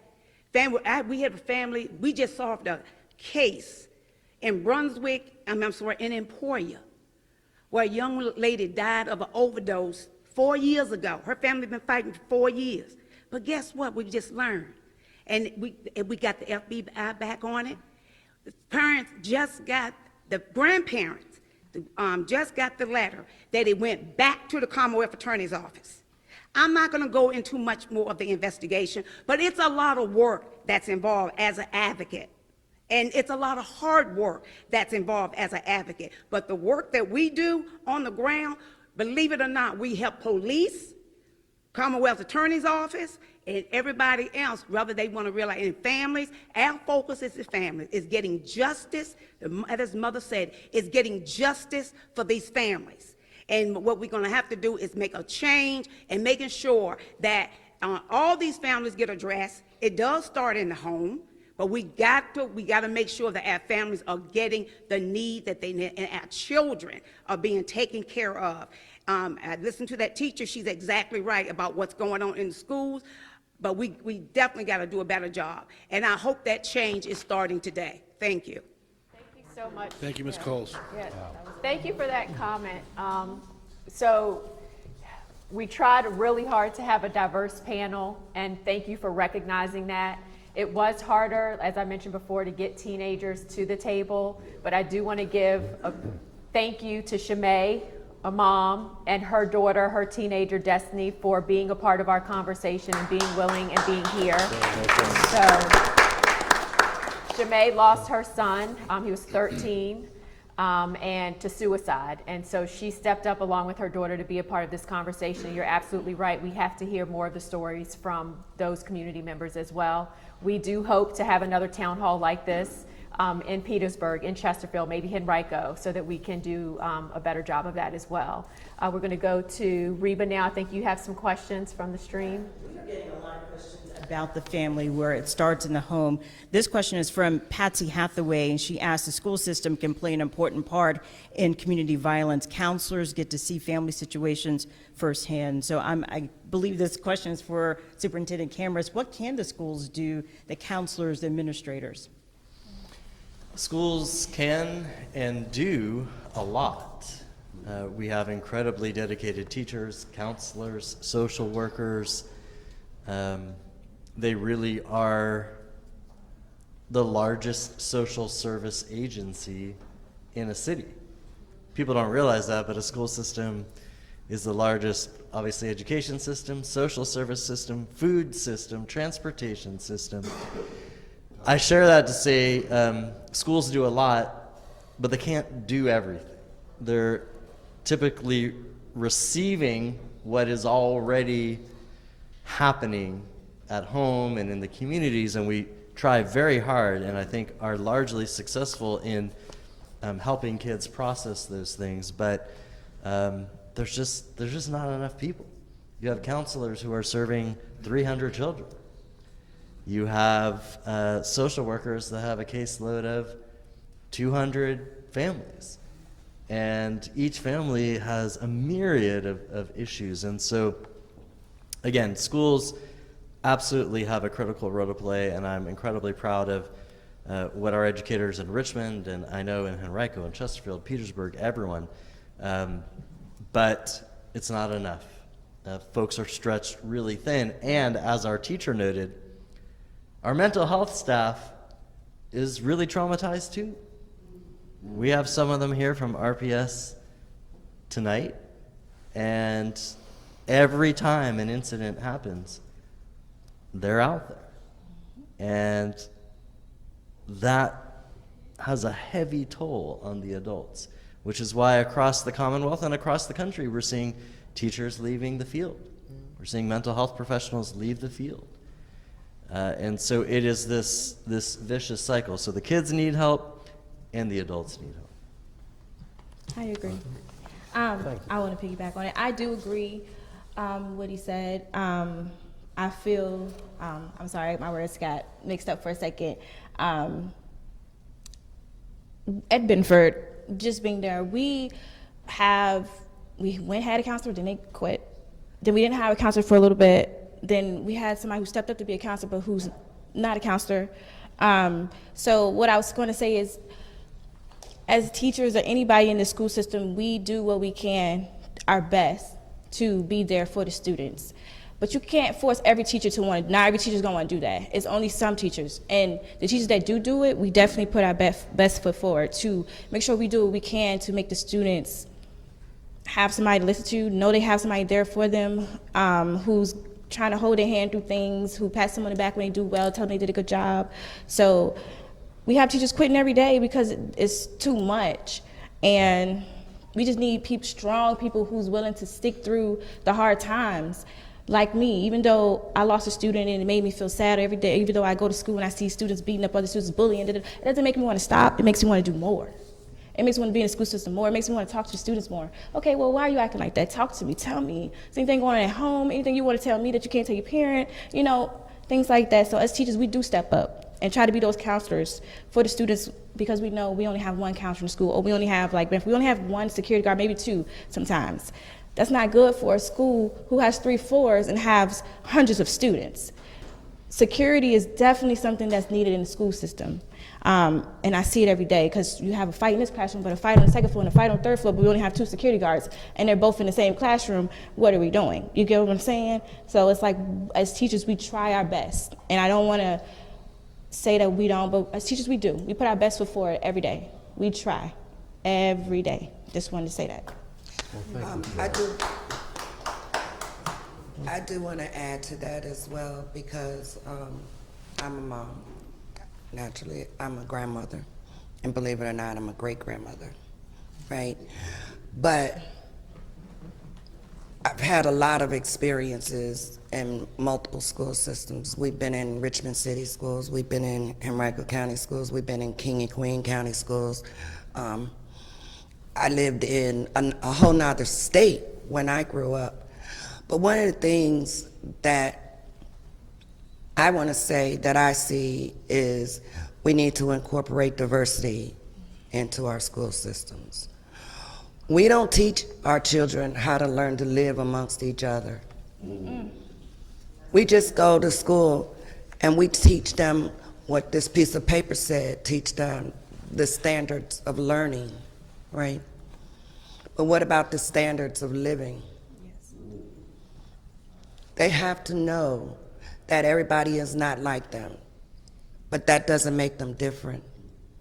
They have to know that everybody doesn't have the same things that they have, but that doesn't make them different. They need to know that they might not go to the same places that all the other kids go, but that does not make them different. And if they understand that they're not as different as they think they are, maybe we can make some differences in the way that they think. Jenny, can I say something very quickly? There's an underutilized segment of society, and that's people that look like me, people that have been in situations like me. I'm not asking, I know this is a General Assembly thing, but we got, Chuck and I talk about 3-tier, 4-tier students. They need somebody that they can look at and say, hey, if she can do it or he can do it, I can do it. But there's some red tape involved where if you have a felon, you can't necessarily enter the schools. These are the people that are going to be able to reach our kids because they're out in the community with them.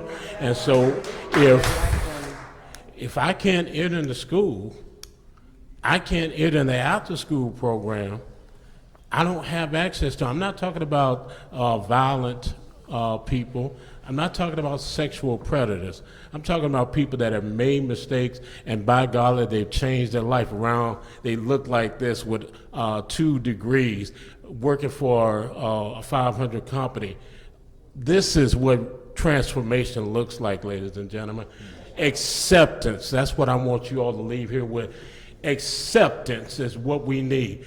Accept me when I'm not in my tie. Accept me when you see my tattoos. Accept me when you see me looking different with my dreadlocks.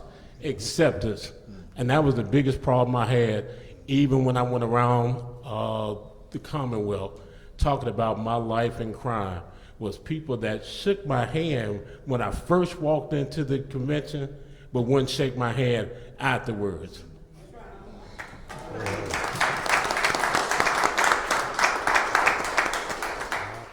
John, do you have another question? Yes, I'm standing with Mr. Lundy from Richmond. I know that Colette McEachin sort of addressed this earlier with Amazon and the purchases of guns, but you had a question about ghost guns. Yes, sir. Thank you so much, and greetings to everyone. This is a lot. God's grace and mercy, from whom our blessings shall flow. First of all, I'd like to say to the police department, thank you for the work that you have to do. It's a tedious job that y'all have, okay? So first and foremost, we want to let you know that we do stand behind you, and whatever that looks like. Y'all have a heck of a job, okay? My question is, and I might have missed it, are y'all seeing any ghost guns? And if you're seeing ghost guns, what are y'all doing about that? My second question would be after-school activity buses for the pilot program. If we could start a pilot program for superintendent cameras. If you all are partnered up with Next Up, you would know the partners that's in the community. A lot of times what we're having is kids are having problems from, transportation problems from one location to the other. So if we could do a pilot program, maybe for 8 weeks to see what that looks like, if it's in your budget, bring those kids to us as well, okay? Or allow us to actually come into the schools, okay, and then have an activity bus so that we take them home.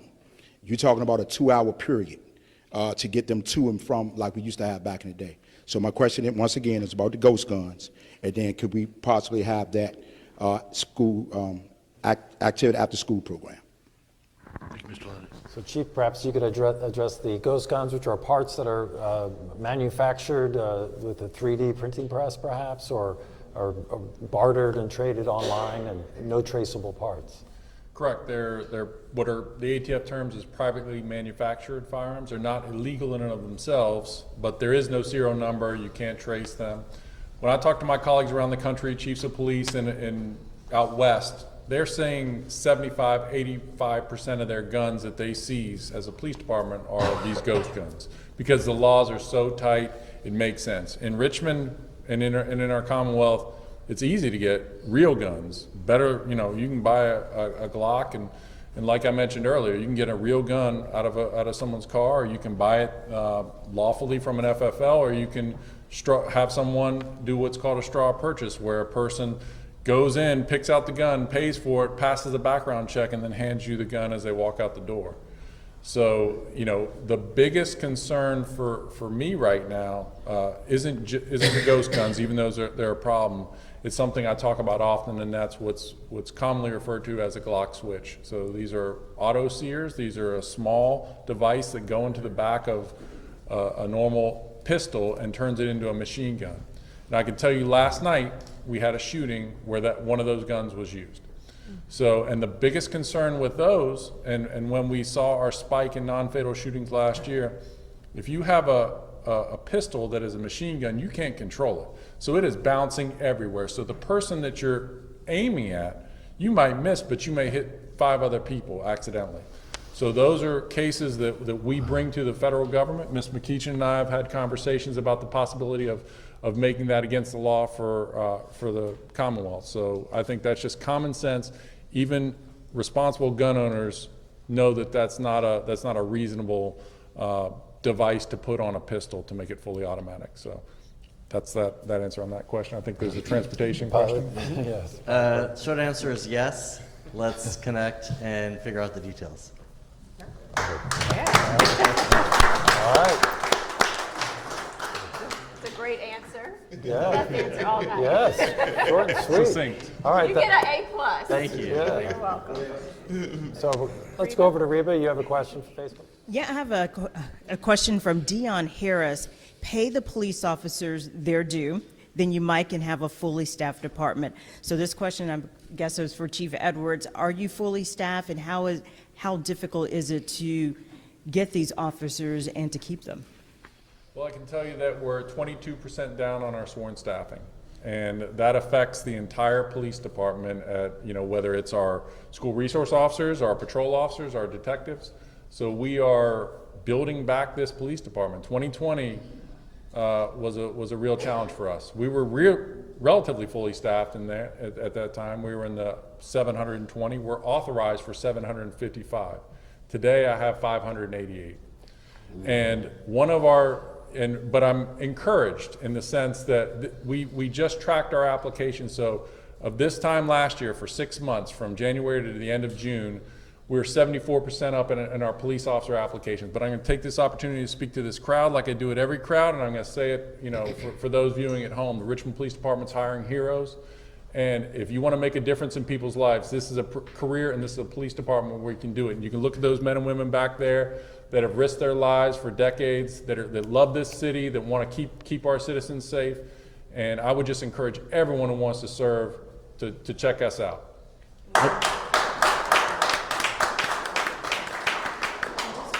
Just clarify that when you're down 2%, how many officers, what's the number that you need? I would like to be fully staffed at 755, but I'm telling you, I don't know that we need to get to that number. We need more, certainly, but by leveraging technology, our officers are more effective and more efficient than they've ever been. So we're utilizing those cameras, license plate recognition. We're building a real-time crime center in Richmond that hopefully will be operational by the end of the year, so that the officers we do have in the field will be supported by a staff of technicians and civilians in that room, directing them to go after the bad guys. So I think that by leveraging technology, we may never need to get back to 755. Yeah. Understaffed but optimistic, and I love that you said that you're hiring heroes. That's right. All right, We need people, and you know, from all walks of life. That's what's so great about the Richmond Police Department, is that there's no one way to be a great Richmond police officer. We have all types of people from all different kind of backgrounds, but they can all serve and they can all help make our city better. I just want to note we're hiring heroes as well. Living proof right here. And we have tagline. And we have nothing but heroes. So wait, no, Greg McQuaid is always looking for heroes, though. That's true. So John, you got another question? Yeah, well, Tanika Daniel from the Churchill area. She has a statement and a quick question. Okay. Good evening, everyone. My name is Tamika Daniel, as he stated. I work for a local nonprofit, Greater Richmond Scan, and I have a few statements. The first one is I was born and raised in Richmond, Virginia. I'm 37 years old. I'm a mom to 4 RPS students. My key points are policy and politics. We talk about the community and how we need to be involved, but we're up against the powers that be, the people who are in control of the laws and different things of that nature. And we want things for the community, but at the same time, the people who are tasked with having the most interactions with our children and families are the most underpaid in the city. The teachers are underpaid. The mental health workers are underpaid. And another thing, until I started working from Greater Richmond Scan, I did not know it was another side of trauma. So imagine all of the other people in our communities who do not have access to this information. Another thing, the two most prevalent things in our children's lives are home and school. Home and school. We're not collaborating because everybody's stuck in survival mode. As this gentleman stated, we write off the people who can actually help our children. I got better information and better knowledge and was able to help my own babies, but that came from me realizing that as much as a good mom I am, I couldn't do it alone. For my sons, I lived in public housing for 6 years up until 2021. The only thing I believe that saved my boys is me being able to get some positive black men around them. They need to see our black men in positive lights, and there are plenty out there, but again, because of policy and politics, they're not able to have interactions. And the last thing I want to touch on, the system say it's created equal, but it's not. The system is set up for failure. The reason why I say this, 2 examples. I lived in public housing. When I started to do better for myself, my rent went up to $1,000 and $1,200. Why are you asking a single mom for $1,200 to live in public housing? And then I can't get assistance with food. So I'm stuck. I want to keep doing better, but every time I go up, there's no transitional programming for people who come from off public assistance who want to do better. It is literally people living in these communities that are stuck with making decisions, or do I choose to do better, or do I stay where I'm at because I know I'm guaranteed housing if I do this? Or either, last point, moms, dads who want to work. These people literally told me if I was just working, coming to them to get child care, they were going to put me on a waiting list that possibly took 2 years, and I would have to pay a percentage. But here's the kicker. When I decided to go and get on TANF, I got child care immediately. How is it that we expect our people to do so much better when the systems are stacked against them? Thank you.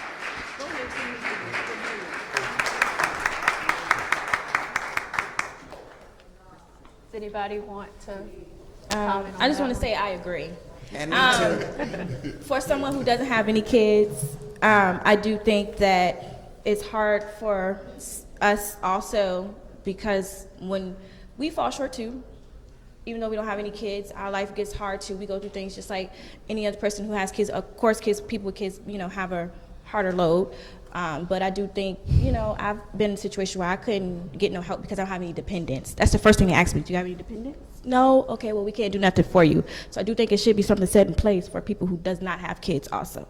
We deserve help too. I just want to say that. Real quick, can we get something from Keisha from Southside? Yes. How you doing? My name is, can you put it up a little bit? Yeah. My name is Keisha Cummings. I'm the founder of Two Love LLC. People would probably consider me a gun violence advocate in Richmond. I don't consider myself, I don't like the word gun violence because it puts all the onus on the children and or young adults, females and males that are committing the gun violence or the act. And it takes a lot of acknowledgement as, off of us as individuals and as society. And so I have lost probably 40 young men and women to gun violence in terms of them being killed or murdered. And I've lost probably just that much in terms of them committing violent acts. And so I serve both sides. And so I'm glad that you spoke, Ms. Daniels, because at the end of the day, we have to acknowledge that we are all working in a system that is not working for us as people. And I didn't really know what to talk about, but you said that you wanted a voice here, so I decided to try to be that voice that is not here and to see what I would say if I was that voice. And if I was that voice, I would say that voice, that unheard voice, is why did Ms. Keisha get a phone call from Parks and Recreation after I was finally letting Martin Luther King, thank you, Mr. Cameras, in the after-school program. We talk about after-school programs, and Commonwealth Attorney Colette McKeachin said that it is juveniles and the chief of police that are committing the crimes. These are not 10-year-olds, so I would assume that the average age would be between 14 and 18. So if I was somebody, I would want to know from Mosby Court, why did Ms. Keisha get a phone call from Parks and Rec saying that the police made the decision to close Martin Luther King Gym, a place where I could finally breathe and go and play basketball. It was open for 8 weeks. It was almost 100 kids that came into there, and as soon as school stopped, when the summertime came, it was closed. And when I asked Parks and Rec why it was closed, they told me that they had transferred it from the Fairfield Court, which has nothing to do with Mosby babies or Creighton babies or Wickham babies. And they also told me that they had it at George Wythe, which has absolutely nothing to do with Hillside babies or the babies in San Susie, or you might say Southwood. And so when I bring these statistics up, I just want stuff to be brought up to acknowledge it so that we can understand it and so that we can move forward together as a people with solutions. If I lived in public housing, I would say, why in the last 3 years has RHA spent $3.1 million on surveillance, but no recreation center is open where I live at? Why don't I have programs for my mother to go in there and fill out a job application, or for some mental health counseling for the Broken Men Foundation to come inside of Fairfield Court and Wickham Court and to treat me, or come into Hillside, or come into San Susie or Southwood, what they call it now, and treat me? That's what I would want to know. I would want to know, how could you possibly, I know the grant says public safety, but prevention is public safety. I would want to know how the Calhoun Center has been closed for 12 years, but yet the city opened it to let Kevin Durant film a movie there. But these babies didn't have a pool. It's an Olympic-sized swimming pool in Gilpin Court in the Calhoun Center. If you guys do not know, it is not a small pool. It is a beautiful pool that can be used for competitive swimming. And I want it to be open before the city takes over it next year and starts to tear it down for other people to move in. I would want to know why I live in Hillside and I haven't had a recreation center open to me in years, where we have a program in Southside, where we have so many grassroots people that are coming out there day in that you guys never see, because you know what? They're never going to be called on stage. They are in the trenches. A lot of them are black men that have come home and they want to get back and serve their community. But like Mr. Bowling said, they don't qualify because there's too much red tape. You have a lot of black men and Hispanic men that want to come into RPS and have groups with these young people, but they can't because it's a lot of red tape. And again, I'm saying this so that we can change some things. If I was somebody and I had to speak up, I would want to know, the chief said that in 2021 we had the most violent crime. The basketball courts are still not up in Wickham Court. They still do not have nets up. It is no nets on Accommodation Street. Sorry, Fairfield, I don't know. Oh, they got the gym over there in Fairfield. There are no nets. It does not cost that much to put a net up. During the pandemic, like Mr. Cameron said, 173 million additional dollars came in for funding. 60 million went to the ESL community. I don't know to the Hispanic population or the Latinx population whether or not y'all saw it hit the community. I just know I never saw it hit the community in the hood. So I know what it say on paper, but I don't know. I know I never saw it. And I know 20 of it was supposed to be allocated for what that sister said, which is social emotional learning. We have to take the O out. Everybody is focused on the SOL. We have to focus on humanity first. Because when we focus on humanity and what is going on with these kids and what is going on with people out here, that is what's going to stop the gun violence. Okay? Because you can have a gun all day long. I can have a gun there all day long. I'm not going to pick it up. It is something that's going on inside a person to make them want to play God and take someone else's life. That's what we have to face. And we all, including myself, have to take acknowledgement on the part that we play. Because we can't continue to look like Colette said. It is election time coming up. It's 140 seats coming up. This is an election that never happened. And next year, the mayoral election is going to come up. And city council election is going to come up. And school board election is going to come up. So we have to stop relying on them to do what is working for them clearly. It's not working for us. It's not working for the people. And when I say them, I'm not talking about them individually. I'm just talking about the system, because they are also part of a system as well that may not be working for them. As far as the police, it has to go both ways. It has to go both ways. The community aspect has to go both ways. I'm trying to bridge different things. I was in Hillside the other day checking on my students, and I saw somebody come, and the lady just stared. So I walk over, I said, "How you doing? Everything all right?" She giving me the same look that she giving the kids. So I'm like, dang, how would she look at them if I wasn't here? I'm like, well, you're staring. She's like, yeah. I'm like, you just gonna sit here and stare? She like, yeah. But who are you to do that? That's what Mr. Bowling is saying. Would you do that to Mr. Cameron? You wouldn't. So we gotta acknowledge that. And so, okay. I'm sorry. What is the vulnerable? Somebody move behind you. 60 vulnerable communities.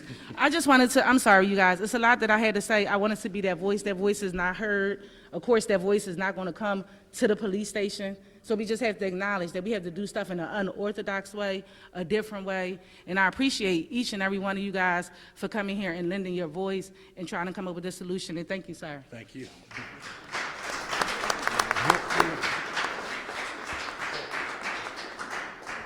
We're going to pause for just a minute to get to Reba, because I know, Reba, you've got a bunch of questions over there. Yeah, I have two questions. Well, one question from two people, Joyce Foster and Jenny Trovinger. I hope I said that correctly. She is a semi-retired teacher. They are both inspired by watching this town hall today, and they want to get involved. And how do you do that? Where do they begin? And they want to come up with action plans. So we talked about the problems here tonight. What's the solution, and how do individuals get involved? That's a great question. Superintendent, is that something you can address? I mean, do outside people, what can they do to help the schools? Or as Cruz Sherman has said, you know, if that box is checked and they still have the box on the forms, I understand, they can't get into the school. But how can someone reach out and help? So the easiest way to reach out is just to email me. So my email is jcamras@rvaschools.net. Truly, send me an email and I can connect you. We have a whole partnerships team for volunteers and organizations who want to help. And we can plug you in where you're needed the most. Oftentimes we find that there's a lot of people who want to help, but if we're not set up to receive the help, folks end up getting frustrated and then they walk away, understandably. So we try to be very intentional when somebody reaches out. Maybe they want to mentor, maybe they want to help with reading, maybe they want to help after school, whatever the case may be. Shoot me an email and I'm glad to connect you to the right folks. And then I would say, you can also help outside of school. If you have a neighbor in need, help them out. If they need help with childcare, if they need help, if they're older and they need help taking care of their house or their property, whatever it is, the more we help each other, the more likely it is folks are going to be able to, as Robert said, not just survive, but thrive. And that's going to be the antidote to so much of what we're dealing with.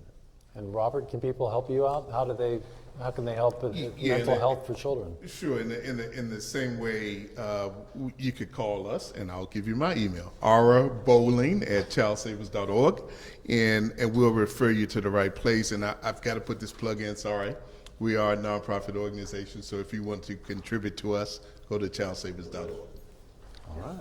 Thank you. John? We got a question by Larry Williford here from the north side. Hey, my name's Larry Williford again, and I'm come to you as a father first, as a coach, ex-coach, as a member of the neighborhood, and I just wanted to ask police chief, and I hope you get that job, that why haven't Richmond grasped GVI, group violence intervention, as a strategy to help solve some of the gun violence in the area? I know there's other programs, other things that we're doing with youth, a lot of the kids and younger people, which is great, and we need that. I've also worked in alternative ed, worked at Dooley School. I retired from the Georgetown School in Hanover County, and I've worked in juvenile detention, so I know what we need with the kids. And I taught conflict resolution, character education, trying to deal with a lot of our kids, our youth, and trying to teach them how to deal with their anger, how to handle conflicts. And so I know those kind of programs are great, but I also know that the people who are committing gun violence in our city is not our youth. It's I think there's around the age of, Chief, you can help me with that. I was told that it's not always all of the youth who are committing these crimes of gun violence. What is that age span between the age of what? Do you have a sense of the average age of the perpetrators? It's mid-20s, and when we look at our victims, it's the same. So I think it's not our youth. It's not the young kids. Some of the most egregious use of violence is our youth, because they're not making rational decisions. They may be spun up on something else. But we have, when we break down our murders for the year, most of them are in disputes. So it's not, like I said before, it's not like the drug corners that we used to deal with. But we also have a lot of domestic murders. So we have individuals who are engaged in a relationship and it ends in tragedy. Yeah. So, and that's what I understand. And there's a small percentage of people committing gun violence, and there's a strategy that GVI, Group Violence Intervention, and has been used in other cities. Even in Hopewell has adopted it. How come the city of Richmond won't take on that strategy as one of their interventions? well, I think what I can say is that we're doing some of the same things. So nobody thinks that the police are the sole solution to this. We're a symptom. We're a Band-Aid at the end of the cycle, but there's so many private organizations that are already working towards that. And, you know, so I am familiar with GVI, but when we talk about some of those tactics and techniques, we're just focused on what we're doing right now. So I know that there's a company, are you part of RISC? I am. Yep, so there's a company that's approached RISC that is talking about this program, and it is going to other locations.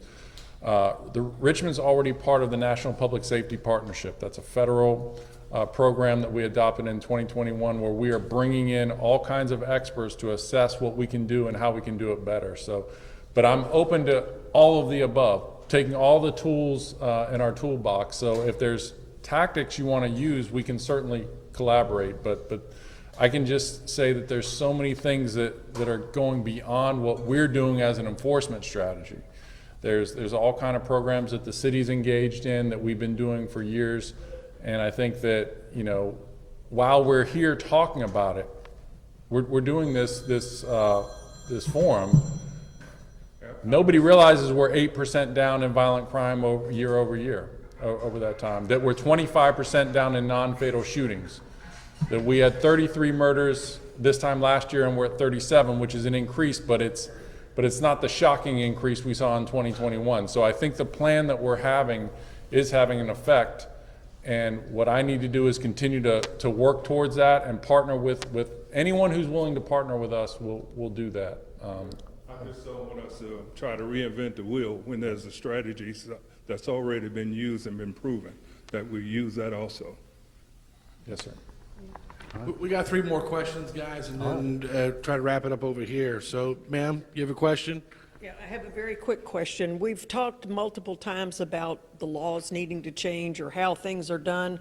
So my question is, what are each of you going to do to educate yourself on the candidates that are going to be voted for, and who are you going to encourage to vote? It is so important. We tend to say, my vote doesn't matter, but collectively, our votes matter, and we need to make certain that we get people in the General Assembly who share the same beliefs that we do and are willing to listen to the solutions. And locking people up and locking them up longer is not the answer. We need to be focusing on our humanity and helping one another, and we need to make certain that people are educated and that they get out and vote and hopefully change.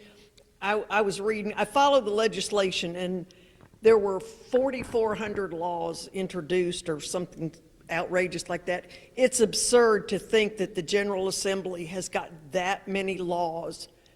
And I'm going to get off my soapbox, but my question is, what are you going to do to encourage everybody in your sphere to get out and vote and educate themselves on the candidates? Thank you, ma'am.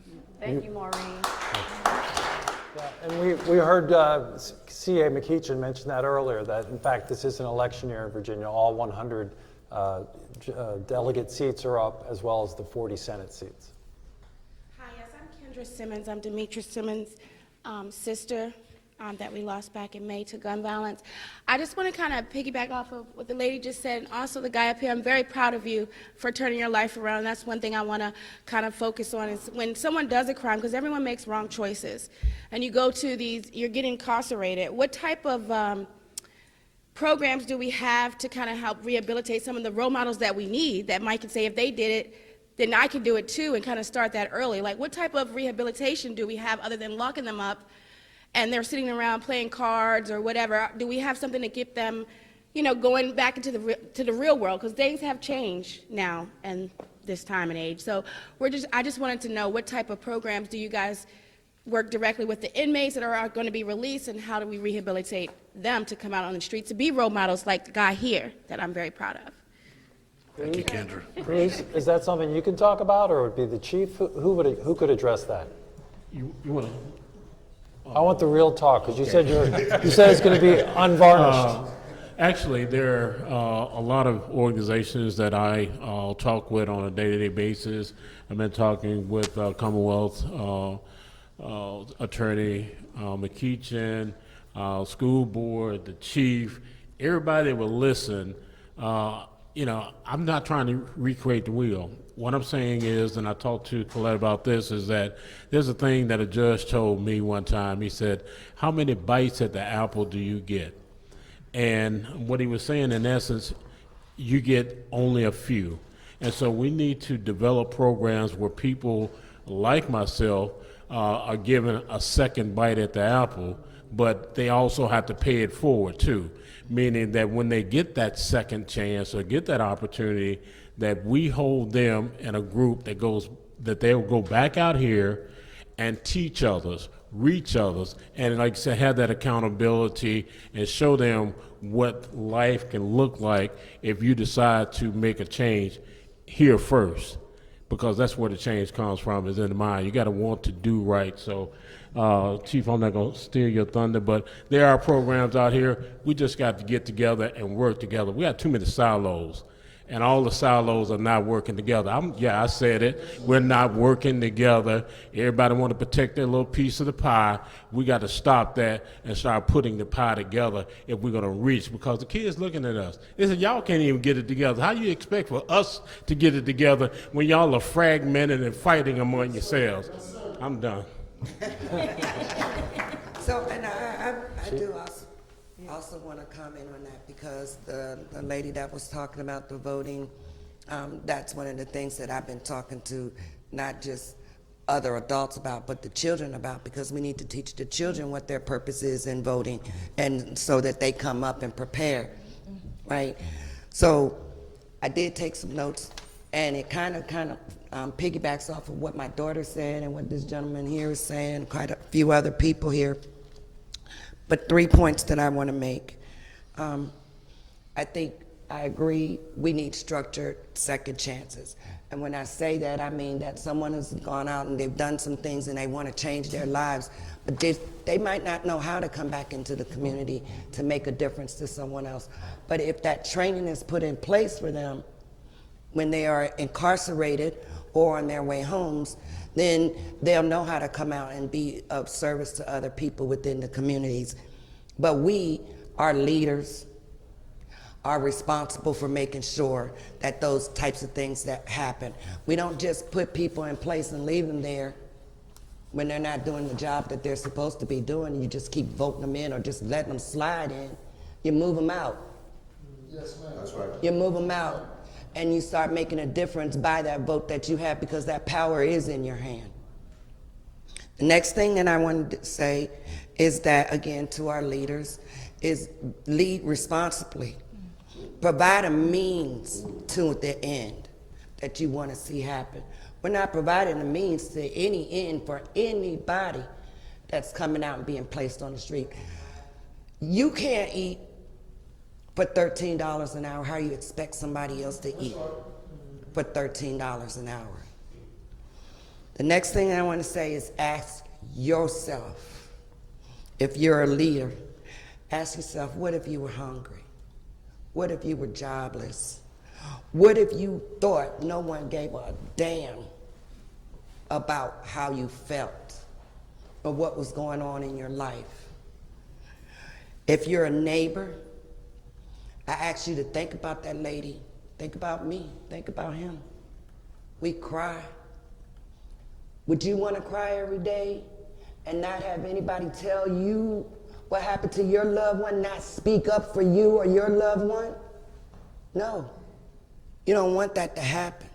So we got to make a change. To the offenders, because I'm going to speak to everybody all over, because it's not just one person or one sector that has responsibility for making this change happen. It's all of us. And to the offender, know what you want out of life and go try to get it. I heard this on a TV show earlier today. I'm not gonna say what show it was, because it probably said what in the hell she looking at that for, but they said, know what it takes to get what you have, what you want out of life, and know that it's gonna take hard work and determination to get to the end of your life without the what ifs. The what ifs are, what if I hadn't pulled that trigger? The what if is, what if I had to just listen to one person?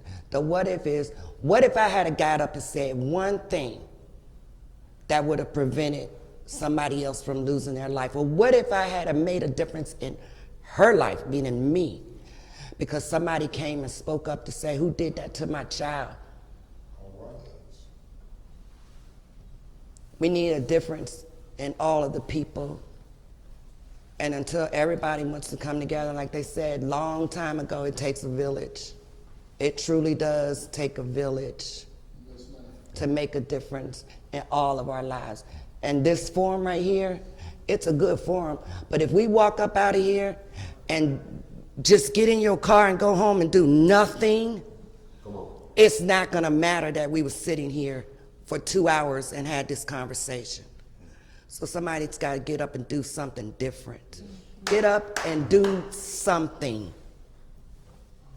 John, I think we have time for one more question. Well, with Dr. Crawford here, she's got a question. Yes, hi, how you doing?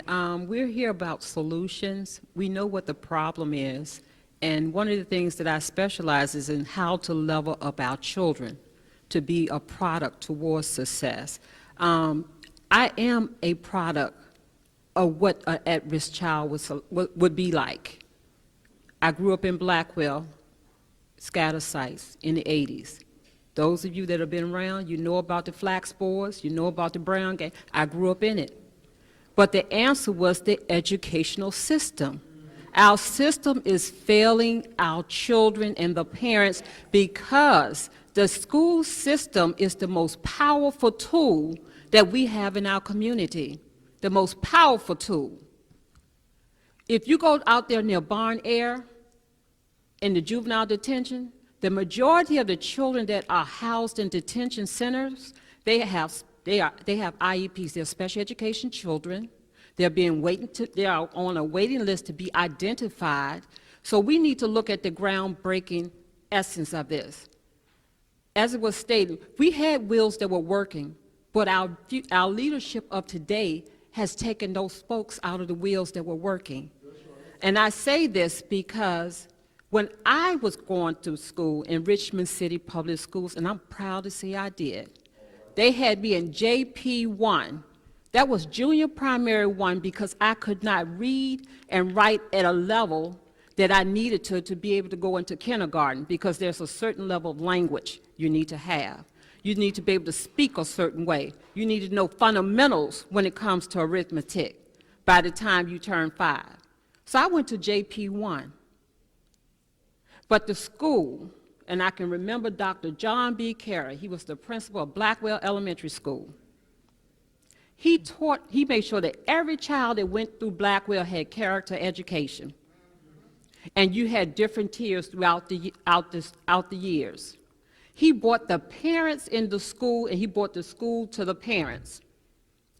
We need to have, when we have our parent-teachers conferences, get out of the school, go into these community centers and have them so the parents can walk over to you, go to them. Stop trying to get parents to come somewhere that they may have about 5 kids, and they're not going to come out the house and do that. Go to the community.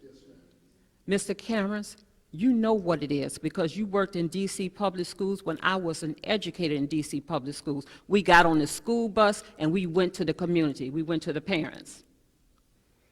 So you know what works. I don't know why you escaped it. We have so many youth that are not being properly identified. It doesn't have to be about special education. We mentioned trauma. We mentioned economics. But most importantly, I'm fighting every day just so we can have children to be properly educated according to their abilities. And that's the problem. The school is not embracing the home. Because when I was going to Blackwell and Mosby Middle School and Armstrong Kennedy High School, but that's when it was a complex, we couldn't get the school teacher, the principal, or the counselor out of our house. We just didn't want them to come to the house no more. We went to school. So we need to look at the attendance rate of our children. We need to look at the academic performance. We need to also look at the disciplinary issues. Now, I want you to understand, behavior doesn't mean disruptive behavior. We need to look for challenging behaviors. Why is this child operating in isolation? Those are the main children that are doing the gun violence in the schools. They operated in isolation. You think about it. When you have these mass shootings in the schools, they operate in isolation. They avoid being in a particular class because they can't do the math. So they're always finding a way to get out of that class. They want to go to the bathroom, or they need to go to the desk or the office. Why are they avoiding and escaping? Talk to your psychologist. They should be competent enough to understand that there are 4 tiers to behavior challenges: attention getting, seeking something, avoiding something, or escaping it. So when we start looking at that, we will have our answer and bring the schools and the educational system to the parents. Thank you, Dr. Crawford. We go to Reba. Reba? Yeah, well, just wanted to mention we have questions that are still coming in. We've had over 500 comments from tonight's town hall. So I just encourage the panel and our guests to go back on our Facebook page and read some of those comments. So thank you for being here. I want to obviously be respectful of all of your time. Thank you so much for being here. But we're going to take one more question. Oh, John, we have one more question before we wrap. Sir?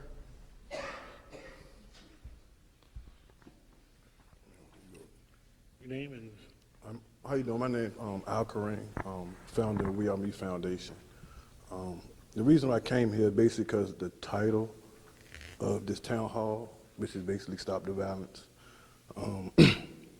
I've been involved with the community as of late. Over the last 2 years, I've been formerly incarcerated. But since I've been here, I witnessed a lot, and Mr. Bolin, I could relate to the other gentleman there. He said the key to a lot of what's going on, and it just bothered me a lot to see how off a lot of we are with the problem. The guns, you know, I might not be correct, but to my knowledge, I think another individual spoke on it. I don't think our guns are coming from car break-ins. If we really think that many cars are getting broken in, then we are not intelligent. If we want to sell a gun, we're going to report it stolen. So every report that you got is report it stolen. We go buy another one, report it stolen. If you do the research on that, you probably have habitual offenders that do that. So there again, those statistics got us over here. We not even focused on the problem. The alternative, that's my thing I'm big on. We can't tell a person to stop something and not give them an alternative, because I'm not even going to listen to what you're saying. Because if you telling me to stop robbing or selling drugs to feed my family, I got 3 kids and a wife, and you tell me to go work at McDonald's, I'm making $1,000 a day, and now here it is, I'm making barely $1,000 every 2 weeks. It don't make sense to me. That's right. So if the solutions is not going to make sense, it's laws, Project X style, those regulations is not going to stop. I didn't hear one person come up with a solution of, okay, we know how the guns is coming, we know the people who doing the shooting, but let's try to come up with a solution. Okay, when they get those guns in their hands, why are they getting those guns in their hand? They're influenced by a certain gender, music, they're influenced by the music. So now they want to be like somebody. So that's why they're going to get the guns. What is their hunger of getting these guns? Why they want to, when I was home during my time, we wanted to hide our guns. Now everybody, it's ridiculous. It's what you see, what you witness going down the street, going into the store. And I have conversations with them all the time. You know, I manage a studio, they come in there, I done put a no gun policy on that. I done lost half the clientele. I don't care, because they can't even explain to me why you need all those bullets. Like why? You know, I mean, it's a fashion statement. So, you know, I'm just big on alternative. You know, I own a selfie studio on Broad Street. I have done a lot for the community and kids. I have done Christmas programs because they don't have nowhere to go. My father was in Recreation and Parks. I go to Recreation and Parks. I'm trying to get them a couple of activities. Recreation and Parks is closed. How is Recreation and Parks closed during the Christmas holidays? Those 2 weeks they out of school.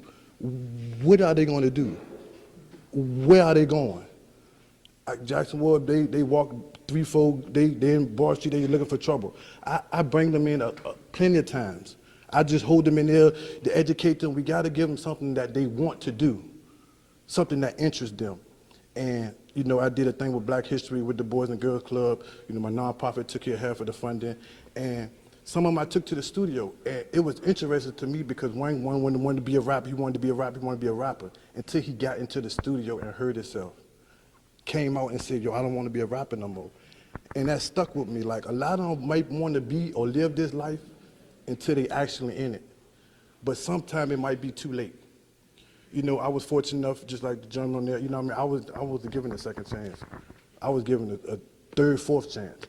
You know, brother, the foundation, you know, witness him, you know, what he does in the community is a lot. Like, to be honest with you, like, a lot of these budgets need to be doing more of that.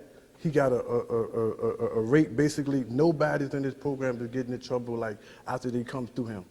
So it's like, why more money is not going towards that type of situation? The people who really, it's a handful of us in here that I have witnessed feet on the ground. Like, that's what we need to be focused on, because we are the ones with basically the solution, and we can't be doing the same things because that's not going to work with these day and time and the technology. Thank you, sir. We're about out of time. I want to thank everybody who took time out to stand in line. It takes courage to stand up here and ask questions. We'll kick it back to the panel up front. All right, thank you, John, for that, and thank you, Reba, as well. We've heard so much passion tonight. The big question for all of us is what do we do next? How do we find the role models that Cruz was talking about? How do we help the schools with even more activities when everybody's facing a depleted budget? How do we tell the GA that they need to restore the funding that would at least put it up back to where it was, I think it was 15 years ago or whatever that was. So we here at Channel 6 are hoping that we can carry this passion forward, that you will hold us accountable, just like you hold the people on the stage accountable. Are you helping your neighbor? Are you sharing your passion? Are you carrying this conversation forward? And we're going to do this again. Yeah. And as we kind of wrap up tonight, really quickly from each person up here on the panel, piggybacking on that question, what is next? What do we do? Overwhelmingly in our survey, everyone says talk less, do more. So what should be the next step? And I'm going to start with you, Mr. Swan, if you don't mind. All right. Well, there's a couple of things that I recognize over 40 years in public service, and that is I rarely, or if ever, have run into a public servant, whether it's in the school system, social services, police department, in nonprofits. I've worked with several nonprofits as well. All of the people that have spoken today, they all want to do something good. They're here to do a good job. What I feel like we are lacking as a city and maybe as a community is I think we're lacking organizational and an organization or a structure in which we can coordinate all of those efforts. And I think that there's a pathway forward to that. I've seen that done on small scales here in the city in the past, and I know that it can be done again. And so I think that is something we need to look forward to moving forward, and that is creating some type of structure within the city that can coordinate not only law enforcement, but the nonprofit organizations and social service organizations, and create a collaboration between those so that they can leverage one another's skills. And what I mean by that is the police department, the police officers are out there on the street and they see just about everything there is to see. But however, sometimes they don't have the skill set or the resources to address all of those things. Or the school system may run into something that they can't quite address. So I know they're going to do what they can with what they have for what their mission calls for, but we need to be able to exchange that information across agencies so that we can get the right resources to the right people at the right time and create an intervention before the police department has to respond to a homicide on the street. And so I think that having worked with some of the leaders up here, I know that the wherewithal to make that happen exists. And so I think that that's something we might want to consider moving forward. Yeah, basically a solution to what Cruz Sherman said earlier about all of these silos that we currently have. And Ms. Simmons-Williams, I know that you already gave us about 4 things that you felt we needed to work on. Just really quick, maybe just one extra or one additional comment that you have as far as next steps. Well, basically the thing that I just whispered in Ms. McKeechen's ear over here, get rid of the silos in the technologies and the communications. All right, wonderful. So what can everybody here do? Here is what I challenge you to do. If you are paying for your child's cell phone, I challenge you to tell your child, I want to see your cell phone and I want your password. I challenge you as a parent to take responsibility for the cell phone that you are paying for, that your child has in school, on the streets, on the bus, everywhere, and actually look and see what your child is doing. That's my challenge. All right. Who's going to take the challenge? Yeah. All right. Ms. Samuels? For me, being a teacher, so mine is going to be revolved around school. So for me, I want to see more, I'm not sure, but you know, it's a lot of guns being brought into the schools, and the particular school I work at, we don't have like metal detectors or nothing. We have nothing that will let us know that this child brought that gun into the school today, you know, before they can even do anything with it, you know? So I really think maybe we should start metal detectors, and maybe in each school, maybe at the doors as people walk through, we could catch the guns as they walk it through, knife, anything that they're not supposed to have. Maybe we could catch it at the door, you know? So that, I would have to say, more security in the schools. That is a big thing. Child safety and not having enough security is not it. And just locking the doors just so can't nobody get into school because you know you only have one security guard, that's not it either. So then, because the parents are feeling unsafe because they can't get in to see why they can't, you know, get to their child or get to the office to see why, you know, what's going on. So that, and then I would say like listening ears, you know, more people that want to listen, that want to be there for the child, not just coming to work to get a paycheck, but actually teachers that actually want to change a child's life. That's what we need in the school system, a teacher that wants to sit down and listen, to know what's wrong with the student, to help them learn, because blockages can prevent a child from wanting to learn. And somebody said that, you know, they skipping because they don't want to be in this class. Yeah, because the class is not interesting. Or the teacher is, you know, they don't get along with the teacher they're in because the teacher, you know, you just don't get along. So things like that, just some people who want to listen. Also, I think it starts at the top. I think it starts with the principals. I think it starts with assistant principals. I think it starts with that, hiring the right person to do the job. That's what I think. I don't know, not saying that these principals don't do their job, but I have been at schools where I don't think the principals or the assistant principals are being very effective when it comes to the regulation of the school in a day. So I've seen things happen, the students get into things and get in trouble and get sent to the office but get sent right back to the classroom because the principal don't know how to handle the situation. I've seen it. No consequences, no suspension, no nothing. So I think it starts at the top. It starts with the principals, it starts with the principals, and it also starts with everybody being on one accord. The principals and the teachers needs to be on the same page. It cannot be the principals on this page and the teachers on another. The school is never going to be even, which is going to cause more problems, and you don't want the students to see that we're not even or not on the same page because that's going to cause a problem also. So I think that too. But I feel like those are my points on today. Thank you. Thank you. All right, Chief, what can we do next? Well, I think Ms. McKeechen's statement can't be understated. I can tell you that when we see our murders and when our investigators are looking at many of those, you see it play out on those phones and on the social media.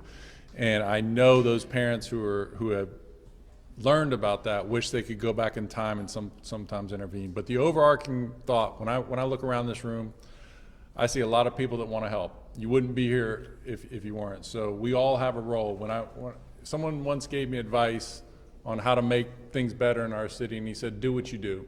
And I thought, well, what do I do? I'm a police officer, so I'm going to do that to the best of my ability. I'm going to go out and protect people. I'm going to lead these officers so that we can make a difference in our cities. But we have a lot of people that are in this realm. whether it's the many nonprofits that are in this room right now that all have a role in that, the regular citizens, the Broken Men. I haven't met you, but I've seen you on the news. What a powerful program you guys have. And I can tell you there's many other groups like that. So do what you do to help make life a bit better for our city. RPS, Mr. Camera said it as well too, and I didn't fully appreciate how important our schools are to our kids, because it's not just education. It is therapy. It is an adult to care about you. It is a meal, and how important that is to our kids' learning. So everyone, and the media too, for organizing this. So CBS, thank you for doing this, because we're reaching our community. You're doing what you do to help make our city better. So that's what I would just say to everyone in here. Find something that you can do to make the lives a bit better for our people in our city. Robert Bowling, what's next? Sure. The easiest answer for me to say is to invest more in mental health supports, but that's really not the answer. I think the chief spoke to it. Everybody on this panel has talked about it today. Is we need to really connect to our children, and the most powerful thing that we can do for a kid is to tell them that we love them and commit to them. And there should not be any child in our community who does not have an adult that is connected to him or her or they and that loves them. Here, here.